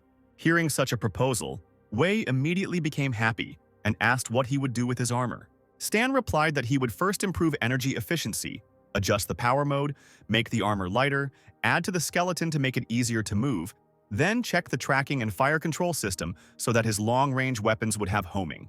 If there is time left, he will also install a basic melee weapon. Such improvements made Wei's eyes light up with happiness. Stan took out his phone, typing something in it, and said that if the commander has no questions, then first you need to pay for the assembly. Then he showed the phone and said that from Wei, There were 360,208, but they would come down to 360,000. The commander's eyes popped out of his head when he saw the figure. The commander said that everything was cheaper before, and Stan asked if his parents were alive. Wei replied that they had died a long time ago. Okay, do you have any brothers and sisters? No, I'm the only child in the family. Maybe you have a wife or girlfriend? No, Wei cried. Unfortunately, I'm all alone. Then why should you save money? These words struck Wei right in the heart, and he agreed to pay to keep him quiet. John took the sad commander away, and Stan said that he would go prepare equipment for improvement. The guy also asked his allies not to disturb him for a while he was busy. 10 days have passed since this conversation. The hero was busy with inventions. His phone was lying on the table and seemed to be vibrating due to incoming messages. Lilith wrote messages one after another. She asked when the guy would stop playing hide-and-seek and when Stan would start working on a pile of orders. Everyone called her. But Stan did not pay attention to this. He improved his inventions. The grenade now explodes with a delay, breaking into fragments. The folding saber is modified and is now more compact. The hang glider is modified. Its compactness is also improved. The lightweight power arm has also been improved. Now it can start shaking upon contact with a target. And the outer coating is now made of a platinum alloy, which increases its strength. The pistol was strengthened. Now it became more powerful in long range. From the new invention was electromagnetic armor covering the body. It could cover any part of the body by passing magnetic force, which increased the strength of the wearer's body, and they also withstood high temperatures and radiation. Such weapons will certainly frighten the embryon. Now you can move forward. The day of the mission arrived. The employees were waiting near the train at the station of the western capital. The blonde contacted his superiors and asked why the others were still not there. Suddenly, he saw a huge black truck heading towards them. The soldiers were surprised to see such a cool car, which was in service with a special detachment. The heroes boarded the train and went to the site of the planned attack. Let me introduce myself. I am leading your squad on this mission. My name is Howard. Everyone was assembled, so the commander decided to discuss all the details right now. We will work together with the Military Intelligence Department of the Valley. They are already on the border and are ready to move out at any time. Our task is to quietly penetrate enemy territory, determine the location of the guards, and report information. Intelligence sent them a map. The topography of the Black Crow Valley makes it impregnable, hiding it in a dense forest. The exact location of the base could not be established through aerial photographs. Since we do not know either the exact coordinates or the level of military power of the enemy, we will have to carry out a ground invasion. The unknown girl was sipping her drink and noticed that, judging by the data provided, the enemy base was strictly guarded. It was the special agent of the 13th Division of the Star Dragon, Kira, who asked if the strength of the reconnaissance squad would be enough for the attack. Howard exhaled and said that the squad would not agree to this. Evil Lilith asked the girl why she was asking stupid questions. Did she have any other ideas? Howard said that near the Valley of the Black Crow there is a village, the Crow Forest, in which many wanderers live. Since it is located near the base, there are scouts of the embryo. They could find out the necessary information. These 3 candidates would be perfect as informants. Howard pinned the faces of 3 guys to the board. The first target is the main leader, Mark. He has martial arts at level E+, and uses a blade with the name, the Soul of the Blade. The second target is his deputy, Cedric, and their leadership has little information about him. And the last candidate is the head of Cody's security. He is fluent in various types of small arms. He is a very well-trained special agent. The Valley has sent a special reconnaissance team, and they will join us upon arrival. We asked if the 2 teams of special agents would work together. Lilith was also interested in this question, whether the second detachment would become a hindrance for them. But her question was interrupted by an abrupt stop of the train, causing the girl to hit her seat. Why did they stop so suddenly? Are they really under attack and need to prepare for battle? Having come to her senses, Lilith suddenly saw the reason that stopped their train. A huge black earthworm with many red eyes broke through the train window and wanted to feast on delicious girls. Black earthworms had strong armor, the attribute of darkness, and they did extra damage to metal elements, such as a train, for example. Stan didn't expect to meet such difficult monsters on his way. One of the worms found its first victim. It devoured a soldier who begged his allies to help him. Other soldiers nearby had already arrived and the commander ordered to open fire. The guys looked out of the broken window and opened fire with assault rifles. A hail of bullets rained down on the giant worms, but the bullets seemed to simply bounce off their dark armor. The commander also noticed this and shouted that the bullets could not penetrate them. The armor was too strong. At that moment, Lilith appeared, ran to the window and asked everyone to get out of her way. The fiery girl pulled out her folding blade and jumped straight at the huge worm. She stabbed with the blade and the worm growled, taking minor damage. Lilith shouted that they could somehow be penetrated in close combat. Let the squad urgently come up with something. Kira jumped out of the window and shouted that the worms were afraid of fire. They urgently needed to be set on fire with something. John got the hint. He just had a couple of supplies that had set an entire helicopter on fire in the past. The man crouched down, took aim with his sniper rifle and shot at the huge worm. The dark creatures immediately set themselves on fire and began to scream so that the entire area shook. John continued to shoot, one cartridge per worm, and the set fire monsters returned to their holes in horror. Lilith breathed a sigh of relief. It was good that John was with them with incendiary cartridges. Now they were saved. The train, although damaged, was still able to continue its journey. With difficulty, the damaged train reached the railway station in the morning. The guys looked out the window and saw that the people here were dressed completely differently. Girls here wear bikinis, and guys wear open tops. Morals here are clearly more relaxed. The guys were greeted by a man in a straw hat. He introduced himself as Patrick from the intelligence department. He escorted the guests to the command center because it was necessary to provide a report upon arrival. Suddenly, Harry and Stan looked at the soldiers who were guarding the building. They clearly looked unfriendly. One of them held a machine gun at the ready, and the second spat when he saw the guests. They went up to the office, where Patrick reported to the colonel that agents from the Star Dragon had arrived. The colonel, as if not paying attention, said to take them to rest and make sure that they did not wander around the area. Patrick followed the commander's orders and showed the guys where they would sleep. Harry asked the guys if they also thought that the soldiers looked at them unfriendly, and the colonel was completely indifferent. The blonde explained that the fact is that in the past the Star Dragon had disagreements with the Valley, and now they do not like each other. Now everything was clear. Harry said that now all that remained was to concentrate on the task, so now they should take a break. Stan stood up and told the guys that he would go and smoke for now. A few minutes later, the hero stood near his truck and smoked a cigarette. Suddenly, he received a notification from the system. The guy opened it to read it. The system reported that he had received a group assignment. It was a small military operation. As a member of the 13th Division and a participant in the operation, Stan had to pay attention to what he could do. Looking through all the points that said about reconnaissance in different areas, the hero was glad that he had finally received his first group task. At the end of such a task, a reward will be given based on individual statistics. Often it is very generous, so you need to show yourself well and get more rewards. Suddenly, the guy heard the sound of women's heels approaching him. In front of the hero stood a girl of African appearance in a short skirt and short top. She asked where the guy came from. Was it from the Star Dragon? Stan didn't even move and said that he was one of the squad that came from the Star Dragon. At the same second, the girl grabbed a knife from behind her back. Like a cobra, she quickly approached him and put a knife to his throat. The ardent stranger asked why he didn't dodge, to which Stan replied that he had no need to dodge. The girl smiled. "Do you think I won't dare to cut you?" Stan grinned, and his neck began to become covered with metal particles. He told her that she could try to attack. Suddenly, the girl heard the click of the shutter at the level of her belt. Stan held the gun against her stomach and was ready to shoot at any moment. The girl introduced herself as Vinna, a special agent for Valley Intelligence, and Stan also gave his name. After that, she quickly hid the knife, turned around and left, saying that she would remember the guy's name. Stan finished smoking and also went to his room. And meanwhile, Howard was watching all this. He was glad that their meeting did not confuse him at all and did not strain the relationship. The guy was strong and showed himself well. Vinna walked past the truck where Patrick was sitting. The man asked how the test went, and the girl replied that this Stan was a pretty tough nut to crack. The next day, 2 detachments went to the gathering place. Patrick said that as soon as everyone is assembled, they can begin. They have a reliable stronghold in the Raven Valley.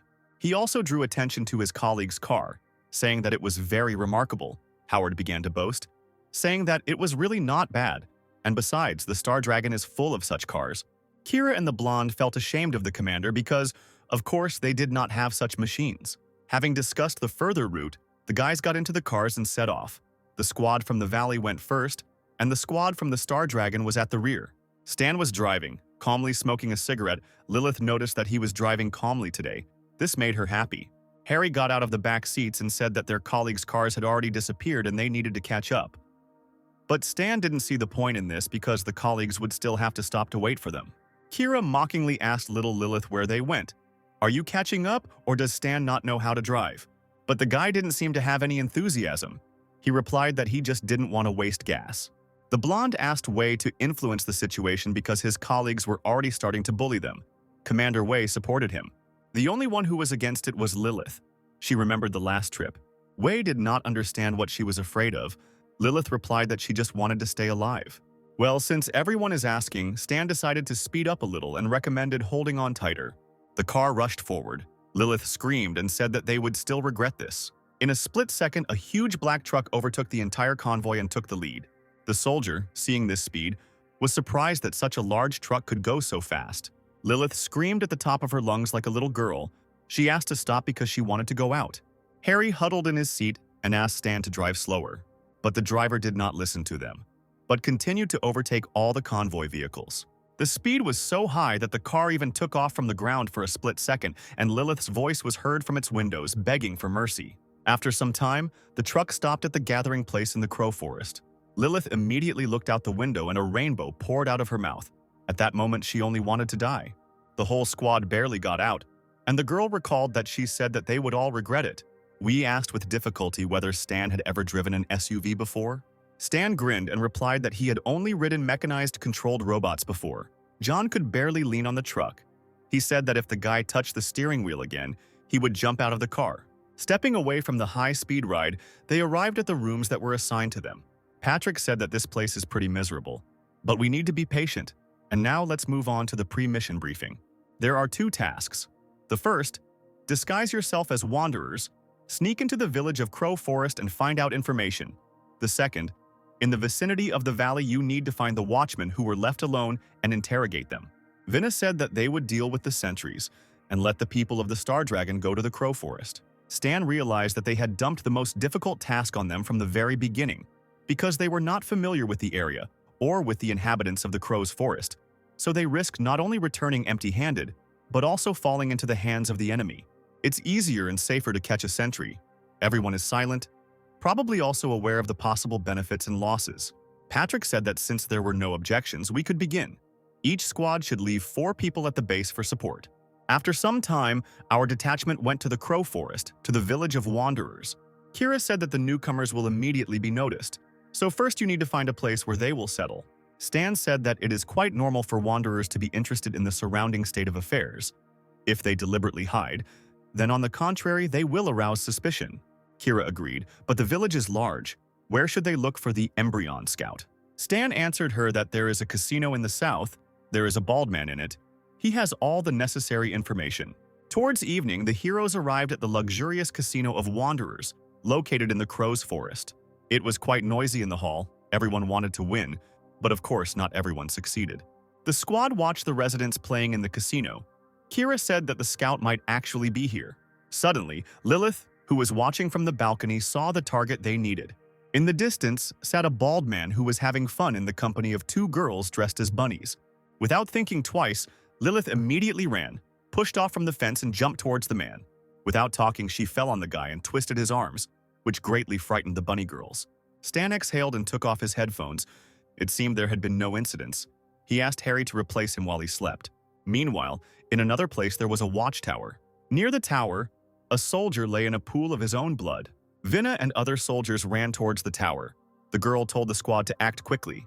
A few minutes later, the area was replenished with a couple more patrol corpses. Patrick was sitting at the computer. He was hacking the embryo network, namely the base, which was located somewhere here. After finishing downloading the data, they hurried to get out of there. Vinna was happy that this time the results of their squad would surpass the results of the people from the Star Dragon. Meanwhile, at the embryo base in the Valley of the Black Crow, one of the soldiers reported to the man in the monocle that their network had been invaded. He asked what was stolen from them, and the soldier replied that the coordinates of the base location, a diagram of the base, and a laboratory journal were stolen. Cedric, sipping tea, replied that it was nothing. Their enemy had swallowed the bait, and now all they had to do was wait for the fish to bite. After the report and tea, he went to his colleague's room. He reported to the man who was wiping his sword that their external false server had been hacked, presumably by people from the valley, who would probably begin an invasion soon. They stole false data, but the existence of the base was revealed. Cedric would recommend to the chief to begin the evacuation. Take away all equipment and information. The main performer of Embryo Mark threw the rag and said that if he was needed to join the fight, then Cedric just needed to be told. Meanwhile, the sun began to rise over the base where our detachment was located. Stan lay and looked at the system window, which reported that the task had moved forward. The guy asked Harry how everything went yesterday, and he replied that they managed to find out the specific location of the base in the valley. But those whom they caught were of low rank and did not know any particularly secret information. The disappointed hacker leaned on his arm and said that this was all the result they had achieved. This was expected by Stan, because if they had learned anything, then the task called Reconnaissance 2 would also have been completed. Suddenly, the door opened and Vinna entered the room with a flash drive and said that they had obtained top-secret data about the Valley base. This information amazed Howard. His colleagues were ahead of them. Patrick said that Vinna took the prisoner and the mission was completed. Now their squad can return. They will collect all the data and transfer it to the military of the Valley. Stan suspected that something was wrong here. The panel indicating that Reconnaissance 2 was completed did not appear. Something was wrong with their information. The hero asked his colleagues to confirm the accuracy of the information and tell them about the progress of the operation in detail. Vinna said that of course they would tell everything. Several minutes passed and everything was explained to the guys in detail. It seemed to Stan that the mission went too smoothly. Perhaps that the data was unreliable, but Vinna did not think so. Most likely the enemy was simply not ready for a surprise attack. It's just that this time victory is theirs, and Stan is just suspecting everyone and everything. Apparently he doesn't really like losing. Stan looked at the girl and replied that it was just intuition. Patrick said that distrust is a good thing, but since there is no evidence, there is no need to go too far. In short, the investigation is completed. Tomorrow at dawn they are leaving. Well, no, apparently Stan will have to figure it out himself. It was a quiet night outside. The moon was lighting up the sky and the song of crickets could be heard. But in addition to the song, in the silence of the night, 2 shots were heard from a sniper rifle, which killed 2 soldiers. The muffled shots continued, the sniper accurately working on the target, killing one guard after another. Stan had killed a lot of the guards. He knew that soon people would have to be sent from the base to check the situation. Crouching behind a stone, the guy put the rifle on the ground and took out a fishing line when he heard a noise near the bushes. A sentry patrolling the area was looking for whoever was shooting. At that moment, Stan jumped out from behind. He wrapped a fishing line around the sentry's neck and began to choke him. The unfortunate man tried to get out of the trap, but his efforts were in vain. Just a few seconds later, he died and fell to the ground. The hero turned the poor fellow over, took off his cap and activated the triangle of the mechanical mask on his forehead. In the radio that was lying nearby, I heard someone reporting that it was clear in the northwest. The next sentry said that it was clear in the southeast, but one sentry was silent. Stan transformed into a sentry, raised his radio, and reported that a dead sentry had been spotted in his position. A few minutes later, several trucks arrived at the scene looking for traces of the enemy. They could not find anything, and then the commander ordered to get into the car and return to the base. Stan got into the car with them and drove to the base of the hostile organization. Cedric walked along the corridor with his secretary. The girl told him that 13 sentries were killed. The man was surprised that the enemies received the necessary data, but still stayed and continued to try to find out more. But the secretary grinned and replied that no matter how vigilant their enemies were, they would not know which information was false and which was true. In any case, they would fall into a trap. The head has already prepared for evacuation. Reinforcements will arrive in 5 days, then it will be possible to retreat. In the meantime, Cedric decided to prepare a huge surprise for their enemies. After some time, the car in which our spy was located arrived at the base. The guy suggested that if Reconnaissance 2 was not completed, then there must undoubtedly be a secret place at the base. Civilians are collecting equipment, and the soldiers remained on cover. This is strange. The people of the valley invaded yesterday. This time would have been enough to evacuate, but why haven't they left yet? One of the workers asked if they had received an evacuation order.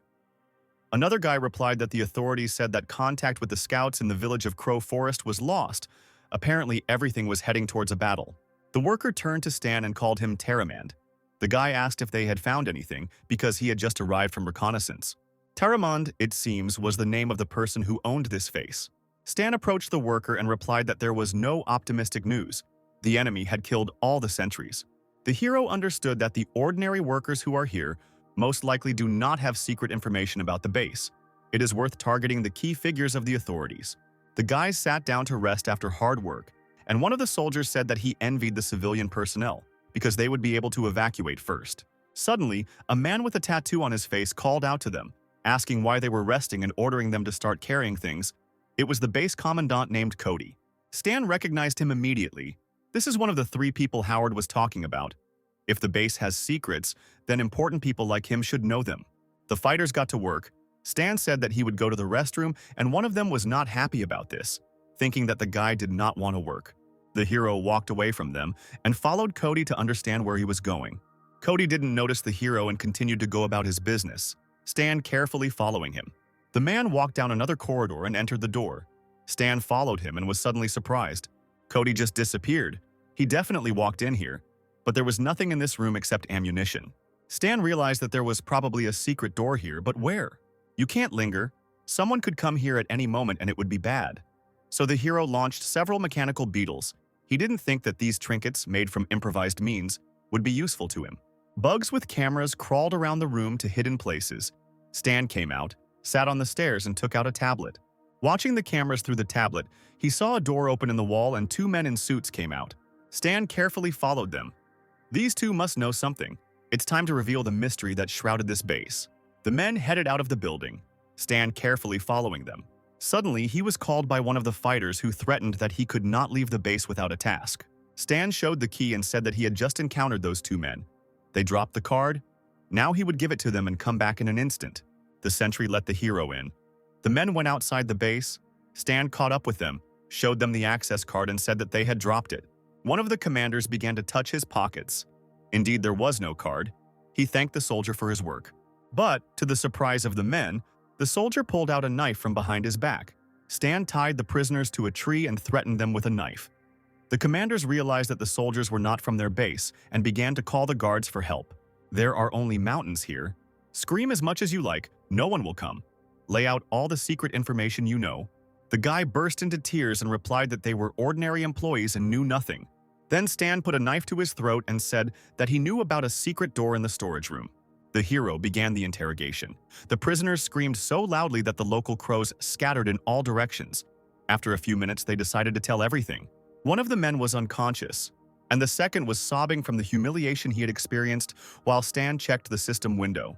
Having received all the necessary information, he returned to his appearance. Reconnaissance Mission 2 was completed, and now everything became clear to the hero. The night passed and the sun rose over the Allied base. Harry knocked on the body of the car. He tried to get through to Stan so that he would open the car, but Lilith said that she did not see him in it. The guys realized that Stan was missing. Howard asked the commander what they were going to do about it. Wei replied that they had no choice but to wait for him. Kira disappointedly asked if it was necessary to wait for him. In response, Wei shouted that Stan had the car key. Meanwhile, the Valley soldier approached Patrick and reported that one of the Star Dragon soldiers had disappeared. The squad wanted to stay and wait. Patrick asked who exactly was missing. Because they agreed to leave together, they need to return the loss. The soldier thought about it and said that the agent who wears the mask, his name Stan, has disappeared. Vinna found it suspicious that this guy rejected the obtained data for no reason. And today he disappeared. Maybe he is a spy. The Special Forces soldiers arrived at the base and headed straight to the Valley's operations center. They did not wait for Stan to return. Arriving at the Commander-in-Chief's office, they reported that one agent from the 13th Division had disappeared all night and had not returned. After we returned from the mission with information about the Black Crow Valley, he left without saying anything. His behavior was extremely suspicious. The commander replied that a little later he would ask the Star Dragon for information about him. But for now, let them report on what they found out. Vinna said that their prisoner had already been tested on a lie detector, which means he did not lie to them. They stole the data from the network enemy. Therefore, they can guarantee their reliability. The commander-in-chief shouted that in this case, it was necessary to immediately attack the opponents before anything changed. Patrick was indignant. If we attack now the agents from the 13th Division, those remaining in the strongpoint will be in danger. But he only grinned evilly and replied that to achieve the goal, it is quite possible to sacrifice a couple of people from the Star Dragon. They are not one of us. There is no need to worry about them. The sun had already risen high in the place where Stan was, and he realized that he was a little late. The guy grabbed the two men by the rope and lifted them up. The bosses had already guessed that this guy was the same escaped Zero. The hero climbed up a small hill with the prisoners and put the radio on the ground, tuning it. Taking out the phone, he tried to contact the base, asking to answer if he could be heard. Wei grabbed the phone and started shouting into it, asking Stan where he had disappeared all night. Everyone had already left, and they were left waiting for him at the strong point. Howard intervened and took the phone from the captain.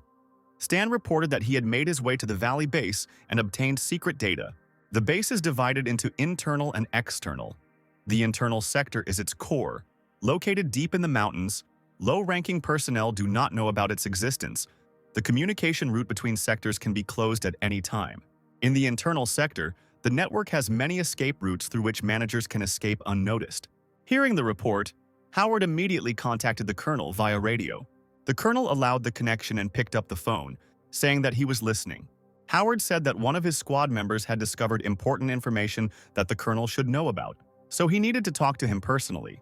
He understood who he was talking about and decided to listen to the guy. After the report, the colonel, with a frowning face, asked the guy how he knew this information. Stan replied that he had infiltrated an enemy base and captured 2 internal staff, but the colonel shouted that he was lying. The hero also understood that they would not believe him, because the colonel's people were sure that he would never have been able to pull off such a thing. They don't know that he can change his appearance. Copying facial features is his trump card, which should not just be revealed. Howard, listening to the conversation, began to panic and asked his soldier if he had evidence. The guy replied that he did. These were 2 prisoners. Then the colonel ordered them to be brought. Howard breathed a sigh of relief when he learned that his subordinate had at least some evidence. But the colonel did not take into account the information received and said to order all troops to move forward. Their goal was the Valley of the Black Raven. Hearing these words, Howard froze in place. He was amazed. Snatching the phone, he shouted that he was against it. His people were still there. The colonel was deliberately putting them in danger. But the man firmly told him that Howard is not the one who decides here and hung up. Stan, listening to the beeps on the phone, realized that the colonel was eager for immediate results. This means there is little time left. You need to have time to leave the combat zone. Almost a whole day passed without news. It was already evening. Harry and Lilith stood at the strong point near the car. Suddenly, the heroes were surprised to see a familiar guy approaching them. It was Stan, who was pretty exhausted. He was dragging a hostage in one hand and carrying the other on his shoulder. With difficulty, the guy ordered the guys to take the boss's cards and penetrate into the inner sector of the base. They needed to find out more about the embryo's plan regarding evacuation. Harry fearfully said that he had no experience in espionage. Let someone else go. But Stan said that he was the only hacker, so no one else could cope with this task.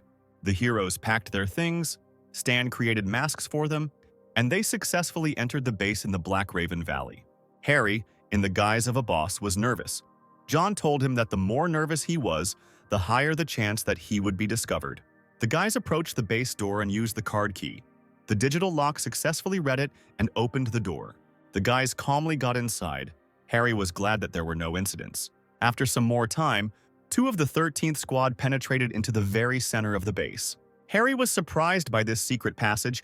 It turns out that the inner sector actually exists. Suddenly the siren rang. Harry was scared, but John calmed him down by saying that the siren didn't go off because of them. Cedric told his secretary that he heard that the enemy had sent his troops to them. They were about to arrive. We have already sent an armed group to meet them. They will be able to hold off the enemy for a long time, and you are preparing to evacuate. When Cedric and his secretary passed our fighters, Harry contacted Stan, saying that the Valley squad wanted to engage in battle with the embryo. They had better get out. Wei was indignant. This is too much. You helped them get information, and they did not care about your safety. Stan answered the guys that they were near the base. They could get hurt in a skirmish, so they should get out of there quickly. Suddenly, the hero heard the sound of approaching cars. Harry shouted into the phone that his comrade's car had been found, but Stan had already seen the light of the approaching headlights. One of the soldiers in the enemy vehicle shouted that they had located the enemy and ordered all the other jeeps to catch up with him. The chase began. Lilith pressed on the gas and tried to break away, but the organization's soldiers were catching up with them. The machine gun bursts of the soldiers covered the car with fire. The girl panicked when she saw that the enemies were catching up with them. But Stan told her not to worry. Because he installed nitrogen acceleration, Lilith was shocked that he was able to install it on such a huge jeep. The guy tried to press the acceleration button, but the girl stopped him, saying that they were in the mountains and would most likely get into an accident at that speed. Therefore, we had to dodge at basic speed, but the soldiers were getting closer with every kilometer. Then Stan grabbed one of the suitcases and asked Wei to change into mechanical armor. Just a few minutes later, Wei jumped out of the car wearing new armor.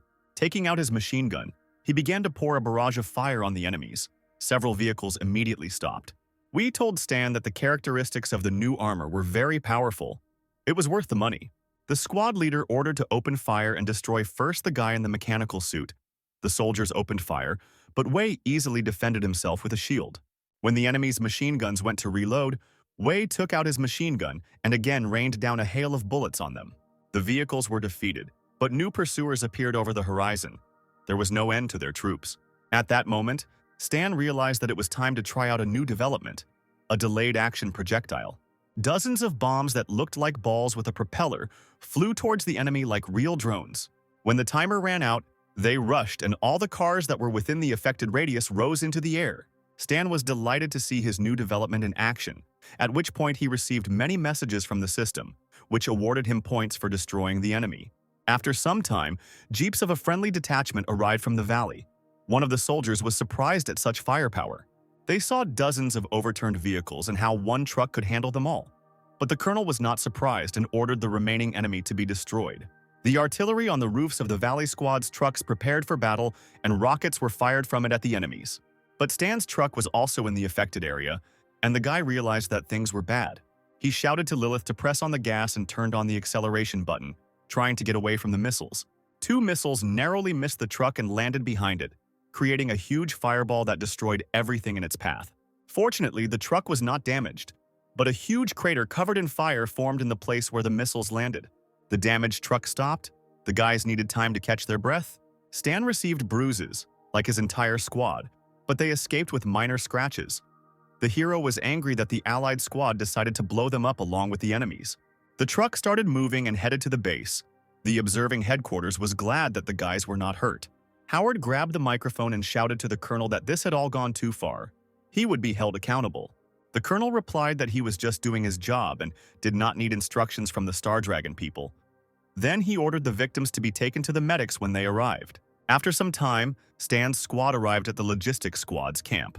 They were given first aid, the hero was examined, but no serious injuries were found. The guy threw his backpack over his shoulder and was about to get up. But suddenly he was stopped by one of the soldiers who said that they could not leave. The colonel ordered to heal their wounds. Stan replied that he did not obey the colonel's orders. Then the soldier said that Commander Howard also ordered them to look after the squad and give them a rest. The hero bowed his head and smiled. Apparently, old Howard is afraid that he will again take risks on the front line. Then the hero went to the nearest radio and contacted his spies via a secure channel, asking if they were still alive there. Harry replied that, unfortunately, they were still alive. Stan asked what the current situation was at the base. At the base, meanwhile, the sounds of shots from dozens of machine guns were heard. Harry reported that the outer sector was fighting off the Allies, and other employees had retreated. The exact evacuation route had not yet been announced. So for now, we could only wait for everything to become clearer.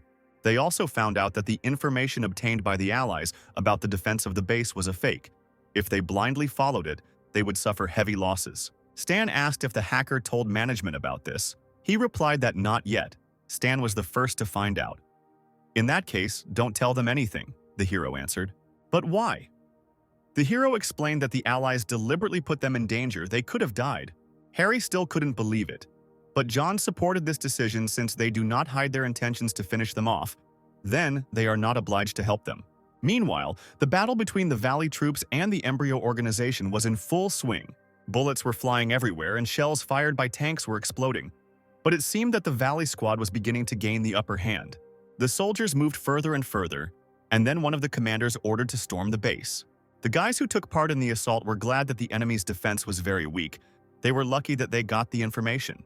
The assault was successful, and the fighters of the enemy organization fell one after another, dying in their own blood.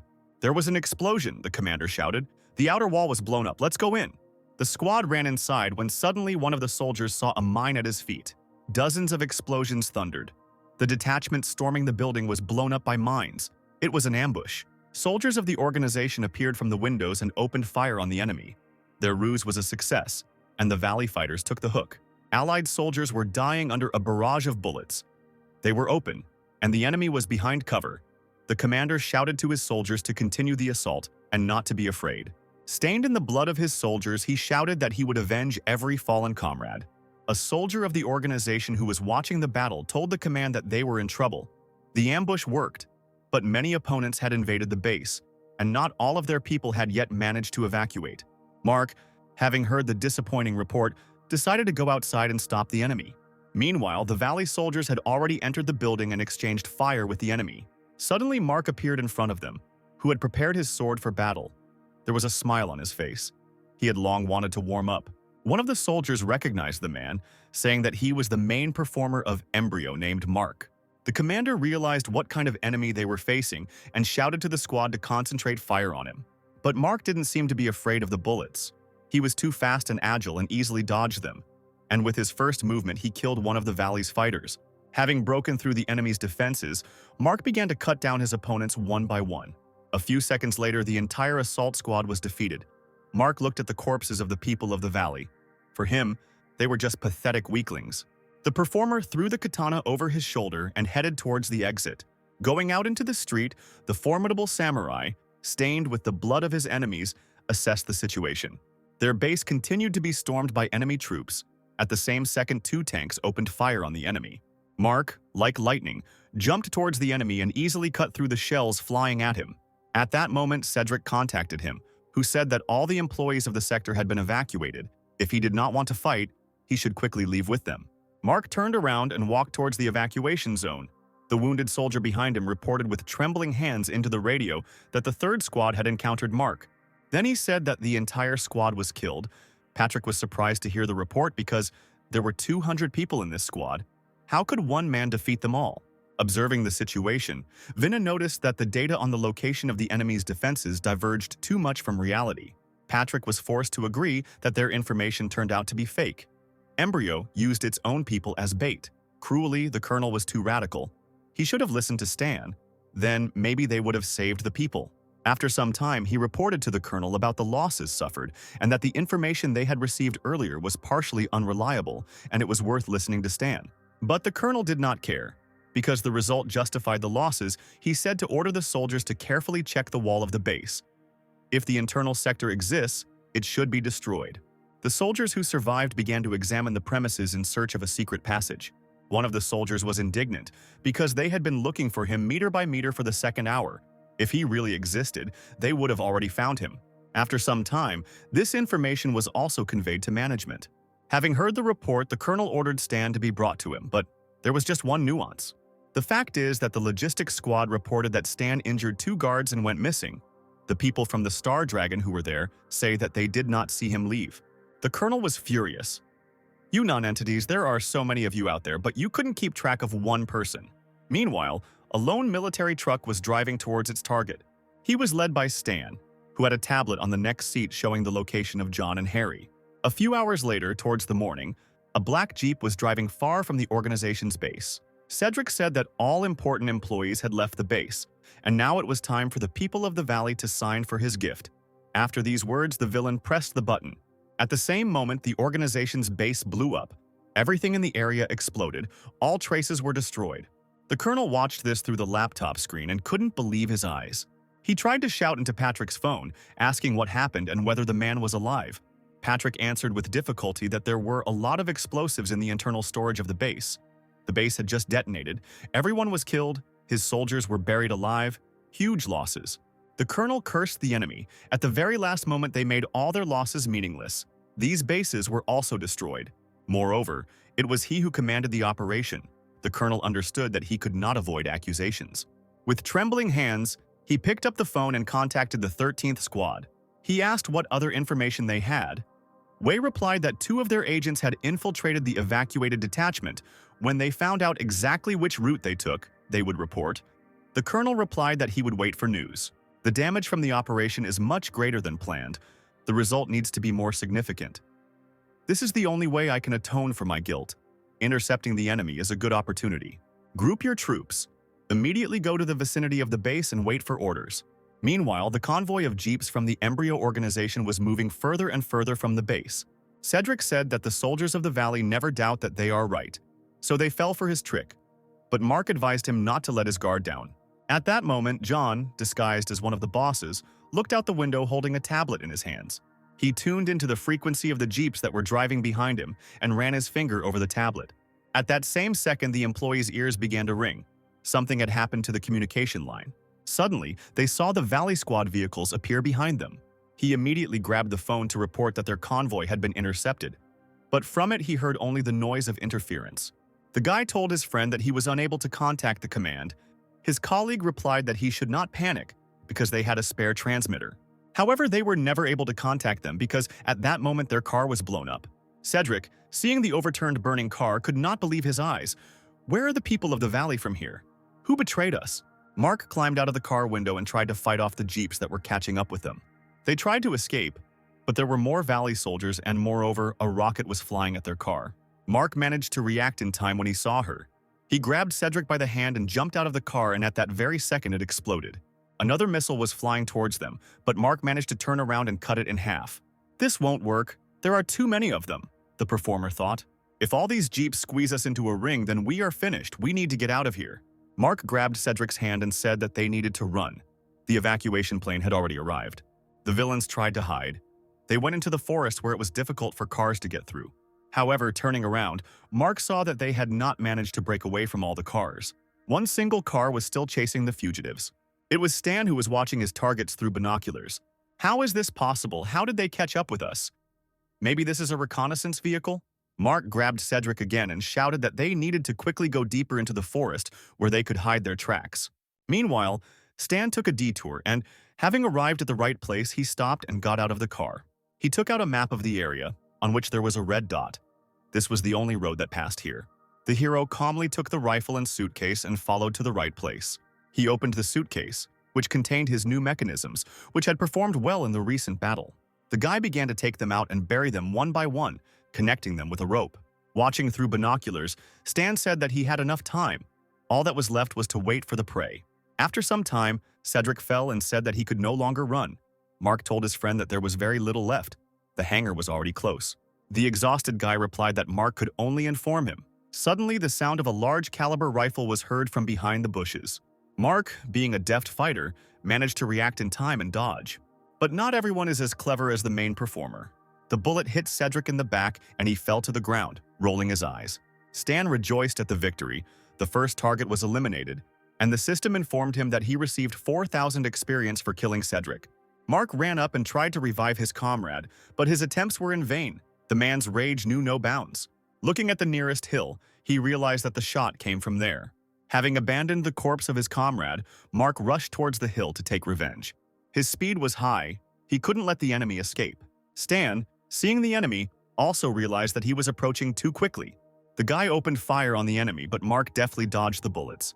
From those bullets that the man could not dodge, he blocked them with the help of a red shield, which we had already seen earlier from other Embryon commanders. Stan also remembered this shield, reminiscent of Snakeskin, which he had already fought with. The hero fired a couple more bullets from the machine gun, but Mark blocked them with the blade of his blade. The enemy was approaching. Stan realized that it was pointless to shoot and, throwing away the machine gun, ran away from the enemy. Mark grinned. "Did you decide to run? It's too late to run away from me."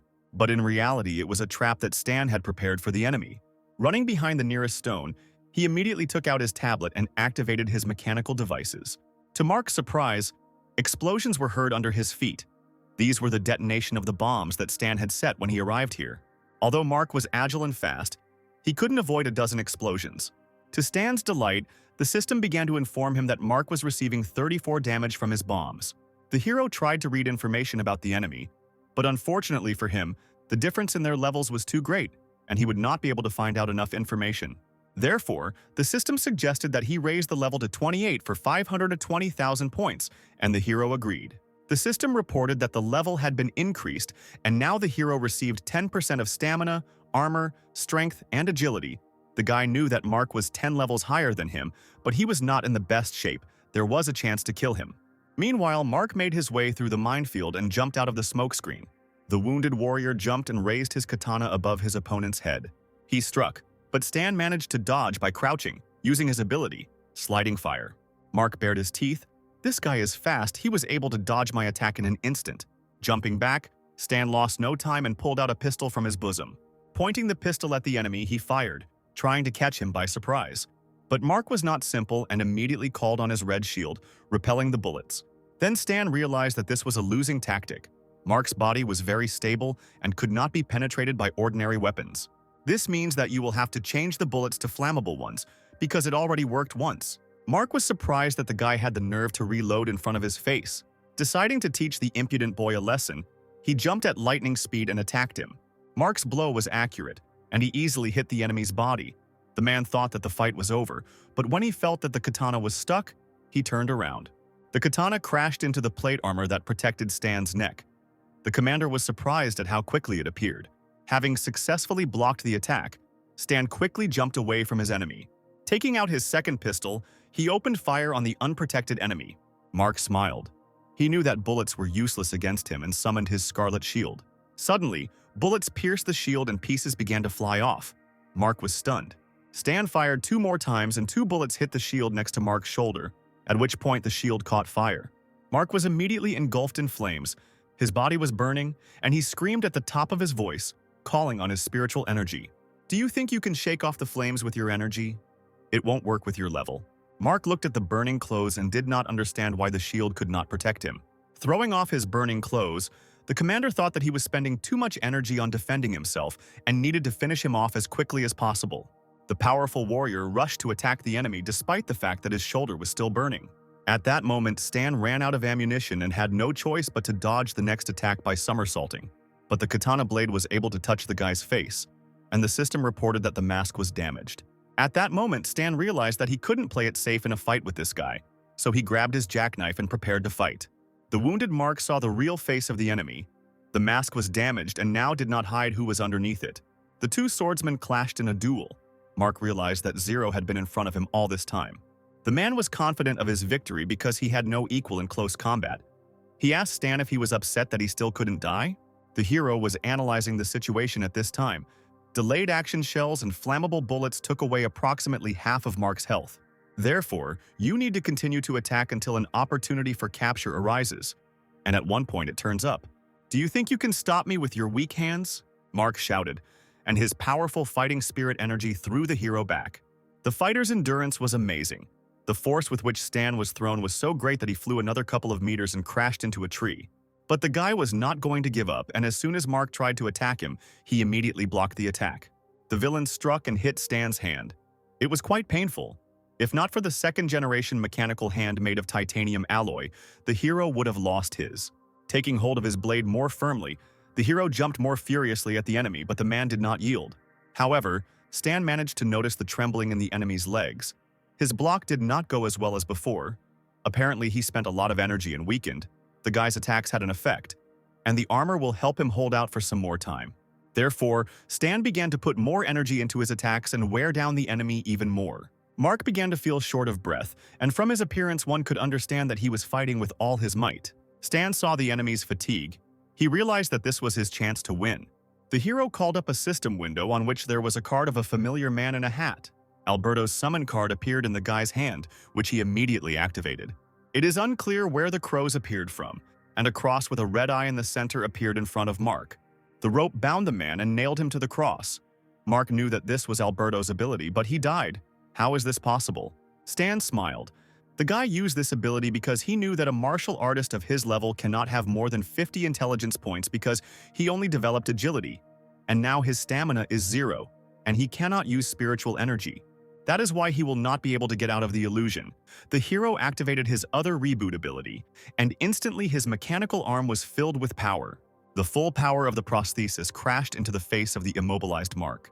The force of the blow was so colossal that the villain flew out of the dome of illusion. Bleeding, he struggled to get up. He looked towards Stan and was surprised. At this moment, the hero was already flying towards the villain with his sharp blade. There was no way Mark would have had time to dodge because he had no strength left. The hero pierced the villain's body right through. Finally, the grueling battle was over. The system reported that Stan killed Mark level 38 and receives 21,000 points for this. In addition, he killed an enemy 10 levels higher than him, and for this he receives an additional 58,800 points. Also, his individual contribution to the battle was 99%, for which he received an additional 58,212 points. Suddenly, our hero saw a walkie-talkie that was lying near Mark. The main villain appeared in it, asking his subordinate whether they were evacuated or not. At that moment, the villain saw Zero and immediately recognized him. He asked if the guy had killed Mark and Cedric. The man was also wondering where the hero's data about the base came from. The guy didn't answer anything and told him to guess. Do you think these methods can harm our organization? How naive. If anything, I have already destroyed 4 of your bases. I could crush you with my own hands. We have plenty of executive directors. You won't be able to bliss forever. 4 bases. 4 bases, Stan repeated over and over again, mockingly. The rage of the head of the organization knew no bounds. In a fit of anger, he overturned the table along with the laptop. Then he called one of his subordinates and asked him to convey his order to everyone. Increase the reward for Zero's capture to 5 million. After some time, the hero collected his things and began to accept all the rewards he received for a successful mission. He did almost all the tasks himself, so he gained quite a lot of experience points. Suddenly, the system reported that the calculation of statistics was completed, and he did this task perfectly. This surprised the guy. Indeed, this time he was given a good reward for an excellent grade. There were 3 skills to choose from: enhanced spirit, enhanced body, or fast pace. A strengthened body will increase health points, and an enhanced spirit would be useful for magic or telekinesis, which he does not use. But agility increases the range of attacks, as well as the speed of reaction. This is exactly what he needs. So the hero chose a fast pace. He also looked at what was there regarding the main plot task. The hero saw that he had progressed by 2%. Not a lot, but the Valley base was an important supplier of new players for Embryon. By destroying it, we slowed down the pace of expansion of the organization. After some time, trucks of the people of the Valley appeared on the horizon. The colonel, who was sitting in one of them, thought that many people had died under his leadership. This would certainly affect the lowering of the rating. Therefore, he decided to report that the Star Dragon's people were operating under his command. Anyway, they won't find out what he wrote in the report. Then his rating will not change and maybe even increase. Suddenly, his thoughts were interrupted by a walkie-talkie, which reported that 2 corpses had been found ahead by the side of the road. The soldiers of the valley looked at the spectacle with their mouths open, and Stan's squad hurried to quickly see what kind of corpses were there. The colonel was also amazed to see such a picture. In front of him lay 2 commanders from the Embryo base, Mark and Cedric, both of whom had a large cut on their backs left by a sword. Harry immediately realized that it was Stan's hands. Lilith also guessed because only he could deal with them in a one-on-one fight. That's his style. It's just not clear why he left them by the road. A feat is a feat, but all the achievements will be appropriated by the people of the valley. The colonel was already anticipating his reward. He was glad that the guy left such a gift, which he would certainly accept. The man ordered his subordinates to take the corpses and load them into his car. The guys approached the corpses and began to lift them. But suddenly one of them was surprised and shouted for everyone to move away. After all, when they lifted Mark's body, they saw that there was an anti-personnel mine lying there. The soldiers immediately began to run away so as not to be hit by the explosion. But the mine did not work, and then the colonel ordered one of the soldiers to inspect the device. The trembling soldier carefully began to approach the mine, because an order is an order. He slowly crouched down and extended a trembling hand towards the device. An interesting way of clearing mines, of course. He began to lift it to check. Suddenly, he felt that the mine was too light. It should be much heavier, as if it were fake. The guy calmly lifted it into the air and said that it was empty, which scared everyone who was in the area. Patrick, with his hand rewound, laughed and asked who decided to play a joke on them. Stan's squad laughed with the colonel because they realized that this gift was left by their squad member. The colonel got angry and shouted that there was nothing funny here. Meanwhile, on a hill nearby, someone pulled the bolt of a sniper rifle. Stan raised his rifle, took good aim at his target, and pulled the trigger. The bullet flashed like lightning, tearing up the grass in its path, and the colonel turned around when he heard the shot. Before he had time to turn around, his skull was torn apart by a large caliber bullet, like a ripe watermelon. The colonel fell dead, and his subordinates watched this terrible picture frozen in place. Stan lit a cigarette, lowering his sniper rifle. Looking at the dead colonel, he said that what goes around comes around. Having finished smoking, the guy threw away the cigarette. He thought about the fact that he hid in the Star Dragon from the pursuit of the embryo. He was able to successfully ingratiate himself with the authorities and acquire their advanced technology. At first glance, you can say that they trust me, but there is a bug hidden in the mobile phone they gave me. Now that Embryo's attention has set its sights on the Star Dragon, I have no reason to go back there. The hero took the bug out of his phone and crushed it with his foot.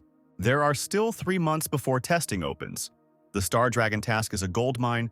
You need to quickly advance in it and accumulate more funds.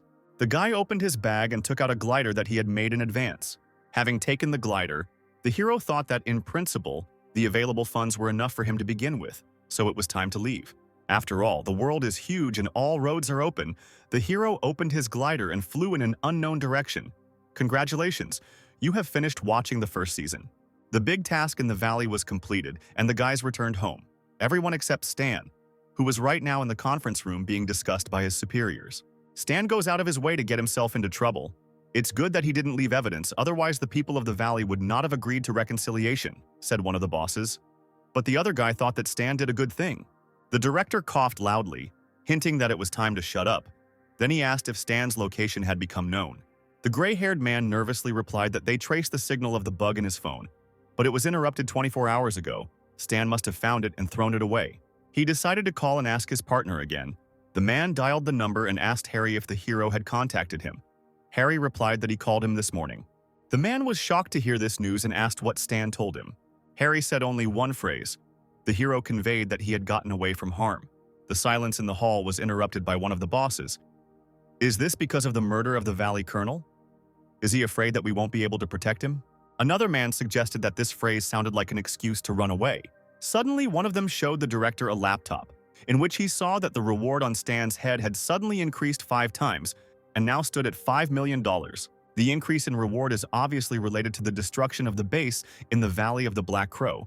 But how did Embryo know about this? There is a spy among us. The director interrupted his colleagues. He suggested that if the reason for his escape was that Embryo would come to settle scores, then the fear was justified. For now, let's leave his identity a secret. Don't give out information about him to anyone and send a search team after him. Meanwhile, far from the Star Dragon was the resort town of Morrowind. Stan changed his appearance. He carefully thought about the many things that need to be done before the start of open testing in 3 months. First, you should complete special tasks ahead of the players, for which they often give out rare skills and abilities. Fortunately, I haven't forgotten them yet. How to pass, the hero thought as he poured wine. Afterwards, I will need to strengthen the supply channels for parts so that I can complete tasks while on the road, thereby automatically earning experience. And for selling a drawing of a folding saber, you can get a black and gold card of the Feish group, which will cover the financial issue for a while, in addition to finding time to wreak havoc in the Embryon. The most important thing is to increase the reward limits for published tasks so that I can use players from the beginning of open testing. This will only be possible if I improve my reputation. So far, my reputation is at 0. But if you wisely use the rules for its accumulation, then in 3 months it can be increased. After some time, the guy arrived at the department of the Feish group. He entered the luxurious hall and approached the butler, giving him a list of things he needed and a card for payment. In the Star Dragon, the hero managed to accumulate a lot of money. Now, he doesn't have to worry about money. How nice it is to be rich, Stan thought. Meanwhile, the butler said that taking into account the black and gold card discount, the total cost would be $80,000. Soon, their specialist will deliver the goods to the room. Stan added that he also wants to buy an entrance ticket to the Darknet Blood Pact Society. The Darknet is an underground world of intelligence relay that maintains neutrality. The butler looked at the guy and said it would cost $200,000. The Blood Pact Society is an organization that hires killers. If you provide documents, you can become a contractor. Having paid the money, Stan received a coin from the organization. Previously, the players called it the Union of Killers. After receiving the coin, the system reported that the hero had unlocked a new reputation for the camp, and now he was a preparatory level killer. The easiest way to increase your reputation is to get to the top of some lists, for example, to the first places in the ranking of killers of the season. The hero went to one of the luxurious hotels in Morrowind, the Vitalia Hotel, where they kindly opened the door and asked him to enter. Hotel Vitalia has branches in major cities in 6 countries. The organization behind it is the Darknet. The butler Sebastian looked at the guy in orange rags and said that they had no vacancies. Stan knew that a common man would never be able to rent a room here. Looking at the butler, the hero asked if they really had no places. Handing over his coin, he asked them to check again. Sebastian first looked at the coin, making sure that it was real. Then his cold gaze looked into the guy's eyes. Kindly extending his hand, he asked Stan to follow him. They went up to the top floor. Sebastian said that first the guy should register. They approached the luxurious table. The butler took out a list and asked them to add their details to it. Stan will also need to choose a code name for himself, the most difficult test for all gamers. Stan said that his name would be Apostle Level Observer number 9527 of the Scarlet Empire in the Caldan Star Cluster. Having heard such nonsense, Sebastian kindly asked the guy to shorten his name. The hero thought for a moment and replied that then his name would be Black. Unfortunately, this option is taken. What about Mr. Black? This option was also suitable for our hero. Okay, Mr. Black, now you are a preparatory level assassin. Complete the task. You will get the Scorpion level. Private work is also allowed, but in this case, we will charge 5% of earnings. Before you take on the task, you can read the terms and conditions. Sebastian handed the tablet to Stan, and he was surprised at what he saw. His name was first on the list of assassination orders and was marked with a hot offer icon. The coordinates indicated that Zero was located in the Western capital, in the Star Dragon. I didn't know that they were offering so much for me. Embryon is still prowling around in the Western capital. They are wasting their time and energy in vain. Sebastian reported that Mr. Black had received a task. The reward for it was 100,000. Very few. Apparently someone is not able to hire an expensive killer and decided to try his luck with a newcomer. Okay, since they pay little, the task will be easy. Stan said that he accepted the task. The butler replied that the employer wished to discuss the details in person. The meeting was scheduled in one of the restaurants in the city where the hero soon arrived. My target Eugene is in Morrowind with 12 to 20 bodyguards with him, in which case this payment is not enough. Stan's client was Shui, a middle-aged man who looked exhausted from frequent stress and said he didn't have much money. Stan stood up from his seat and said that he would take on the task, and he also asked to wait for him here. Shui was delighted with this news. He asked the guy how many days he needed to wait. The hero turned around and coldly said that by the time Shui finished his lunch, his target would already be dead. The guy left the restaurant. Not believing what he heard, Shui ran out after him. This guy is too self-confident. Maybe you shouldn't trust him? Suddenly, a male voice called Shuya, and someone touched his shoulder. The intimidated businessman turned around. In front of him stood a pumped-up guy whose body was covered with scars. He said that he had thought about everything again and decided that he would take on his task. He had some free time. Shui got scared and said that he had already given the task to another mercenary, to which the man turned around and said that if so, he was leaving. If anything else was needed, he could contact him. Suddenly, someone called the stranger and he picked up the phone. The customer asked if the killer had time to work. The client forwarded the dossier to the target, and the mercenary was surprised to see that Shuya had been ordered to do so. Coincidence? Apparently, the timid businessman's order was to kill Mr. Eugene. Eugene asked the mercenary what he thought. Would he take on this order? The cold-blooded man replied that he was taking on this matter. Then Eugene wanted to negotiate payment, and in the meantime, a sniper scope was aimed at his head. Suddenly, the mercenary heard a shot thunder through the receiver. He tried to shout out to the suddenly silent Eugene, but the client would never answer him again. The bodyguards were shocked. Their master was killed. We need to call everyone here and find the killer. The mercenary hung up. Someone beat him to it, but Eugene had many guards. The man knew that for the money that Shui had, he could only hire a novice killer. The mercenary wanted to see who it could be who quietly eliminated Eugene. A few minutes later, the police were already at the scene and had cordoned off the area. Police officers drove away ordinary residents who came to watch the murder. Some even took photographs, which the police were not happy about. One of the employees said that the killer could not hide in the middle of the day, and meanwhile, Stan walked past people. Thanks to his copy mask, he could sneak away unnoticed while the police here slowly sorted out what happened. After some time, our hero returned to the restaurant where he was given a task. Shui was amazed that the guy actually completed the order so quickly. He quickly took out a case with money and asked if the guy would count it. In addition to the money, the hero also received 25,000 experience points for successfully completing the task. Stan said he doesn't have time to count the money, so he leaves. As he was leaving the restaurant, the hero felt as if someone was watching him. Looking around, he noticed a strange man with green hair who was reading a newspaper. The man was watching him, and then Stan looked at him with a menacing look and asked what he wanted. Seeing such a terrible face, the mercenary was frightened. An animal fear ran down his spine. Stan went further, and the mercenary still could not get over the horror that he experienced. This newcomer has terrible energy. He is damn dangerous. After some time, the hero arrived at Vitalia's hotel to report on the completion of the mission. Sebastian said that since the newcomer completed the task, he is now at the level of Scorpio. Greater powers will be available to you. From now on, in Vitali hotels around the world, you will be treated as an elite person. This is the first time I have seen someone rise in level so quickly. I will look forward to your further achievements. Stan didn't seem to listen to the man. He was worried about his current place in the ranking of killers. Sebastian replied that only killers of the highest rank are on the list. You are still in the 1000th place. Young people are in such a hurry to rise to the top. I remember that now the first 10 places on the list should be occupied by killers of approximately level 40 with mediocre abilities. Only 3 of them are relatively serious opponents, since their strengths are close to the upper limit of version 1.0. The rating is based on completed tasks and other achievements. The butler thought that he had somehow offended the newcomer, so he decided to cheer him up. Sebastian said that, judging by how the guy coped with the first task, a bright future awaits him. But the hero was thinking about his own things. He realized that now he needed to complete as many tasks as possible in order to move up the list. Stan asked Sebastian to show him new missions. The man suggested that he wanted to see more serious missions. He handed the guy a tablet and said that all the tasks are located here. He can choose. Beginners are encouraged to start with something simpler and gradually move forward. But you show promise, so you can look at something a little more serious. Stan quickly scrolled through the list and said that he was choosing this task, without allowing Sebastian to finish. The butler took the tablet and despite it said that this task would be perfect, but then he looked at what task the guy took and was shocked. Stan chose the task of finding a battle rose. This is a group of mercenaries that needs to be completely destroyed. The task was of high complexity and many mercenaries have already died doing it. The butler started shouting that the guy didn't understand what simpler means.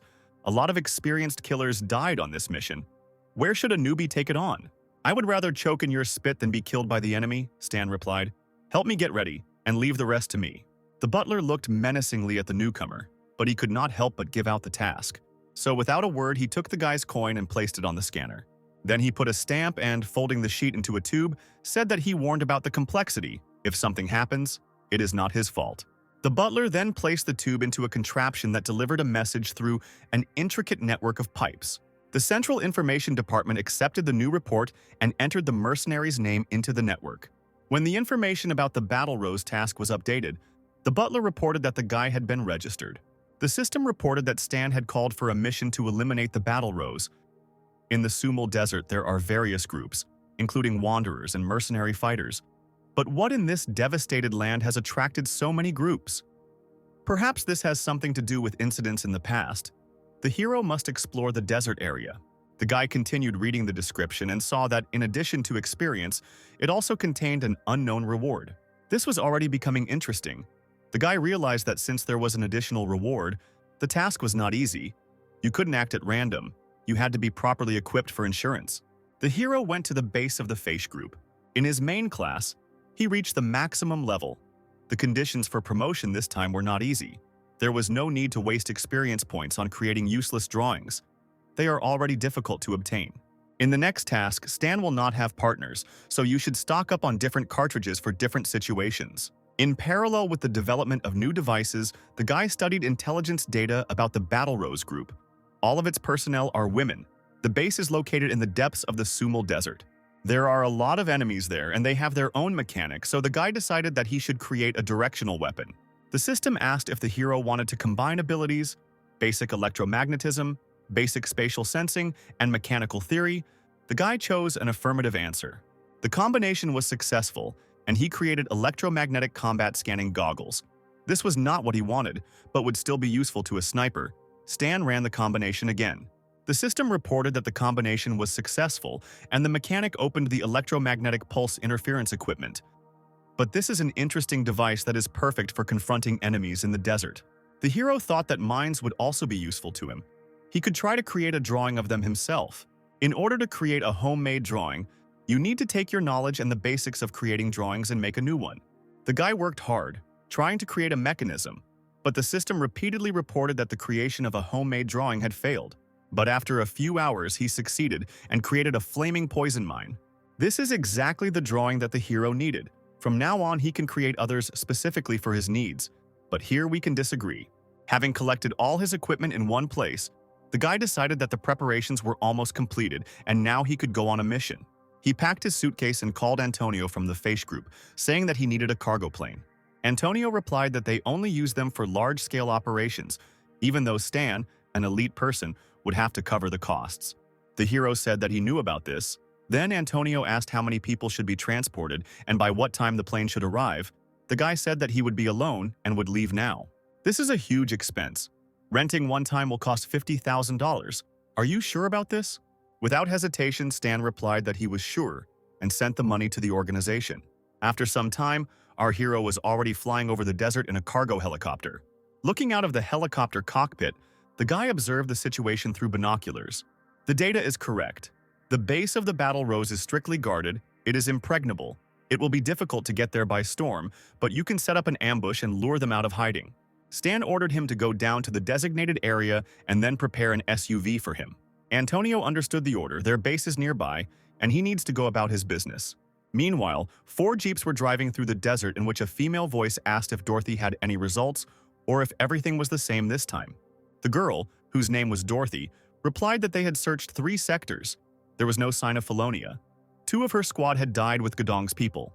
Her ally with pink ears like a cat began to cry, saying that they had lost many during the search. What is this felony anyway? Is it worth the lives of those killed? An elderly woman with long elf-like ears looked at the girl with a cold gaze. She realized that the girl was not local and said that there was once an oasis here. We lived in abundance. But the war changed everything. The legend of my homeland says that in the depths of the desert are hidden traces of an ancient civilization and its treasures, which have the ability to control the desert. Many military men came here in search of traces of Felonia, and we, who lost our homeland during the war, became mercenaries for them. We give our lives to search for Felonia for them, and in return we receive resources for subsistence and shelter for our families. Felonia is our hope for future life. At the same time, Stan was digging holes in the sand and placing his new homemade mines there. Having finished immersing the mechanisms, he took out binoculars to assess the situation. The guy saw 4 jeeps on the horizon and realized that his prey had already arrived. The hero quickly hid behind the nearest stone. The trucks drove past a strange lamp-like device, and at that moment, the mechanism began to sparkle. An electromagnetic explosion was heard, and lightning from the mechanism swept across the area in a large dome. All equipment immediately turned off and the radios were no longer available. Is this really Gadong? Dorothy thought. It's strange they haven't done stalking before. The girl grabbed her axe and jumped out of the car, ordering her fighters to get out and prepare for battle. Stan reloaded his machine gun and opened fire on the devices. The new mines he created immediately detonated, causing damage and filling the air with gas and ash. The entire nearby area began to become covered in purple clouds of smoke. The girls began to cough. Some of them managed to cover their noses, realizing that they were being attacked by toxic gas. But not everyone had time to react.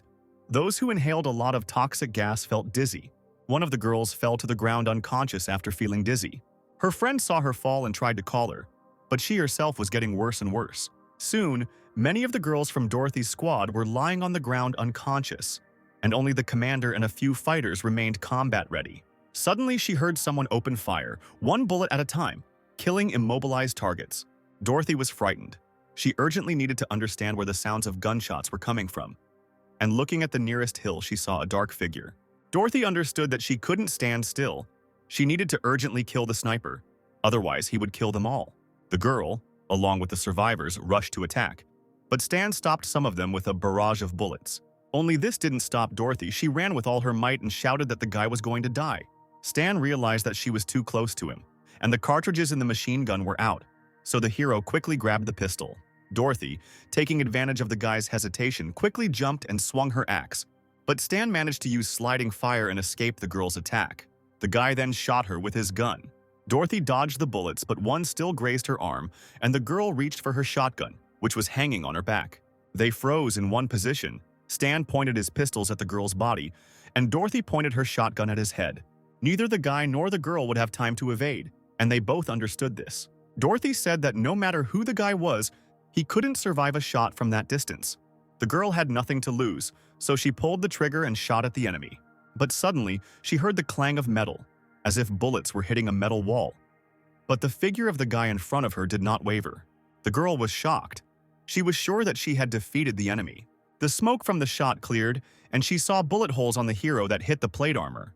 The plates, like many small beetles, ran all over the hero's clothes and removed holes, as if the clothes had the properties of regeneration. Stan pointed the gun at the stunned girl, who had nowhere to run. Most warriors blindly believe that defeating a sniper in close combat is as easy as shelling pears. The shot struck Dorothy's head, her blood pouring like rose petals onto the cruel desert sand. The system notified that the hero killed Dorothy and received 7,500 experience points for this. Yes, an ordinary sniper would be weaker in close combat. It's just a pity that Stan is not an ordinary sniper.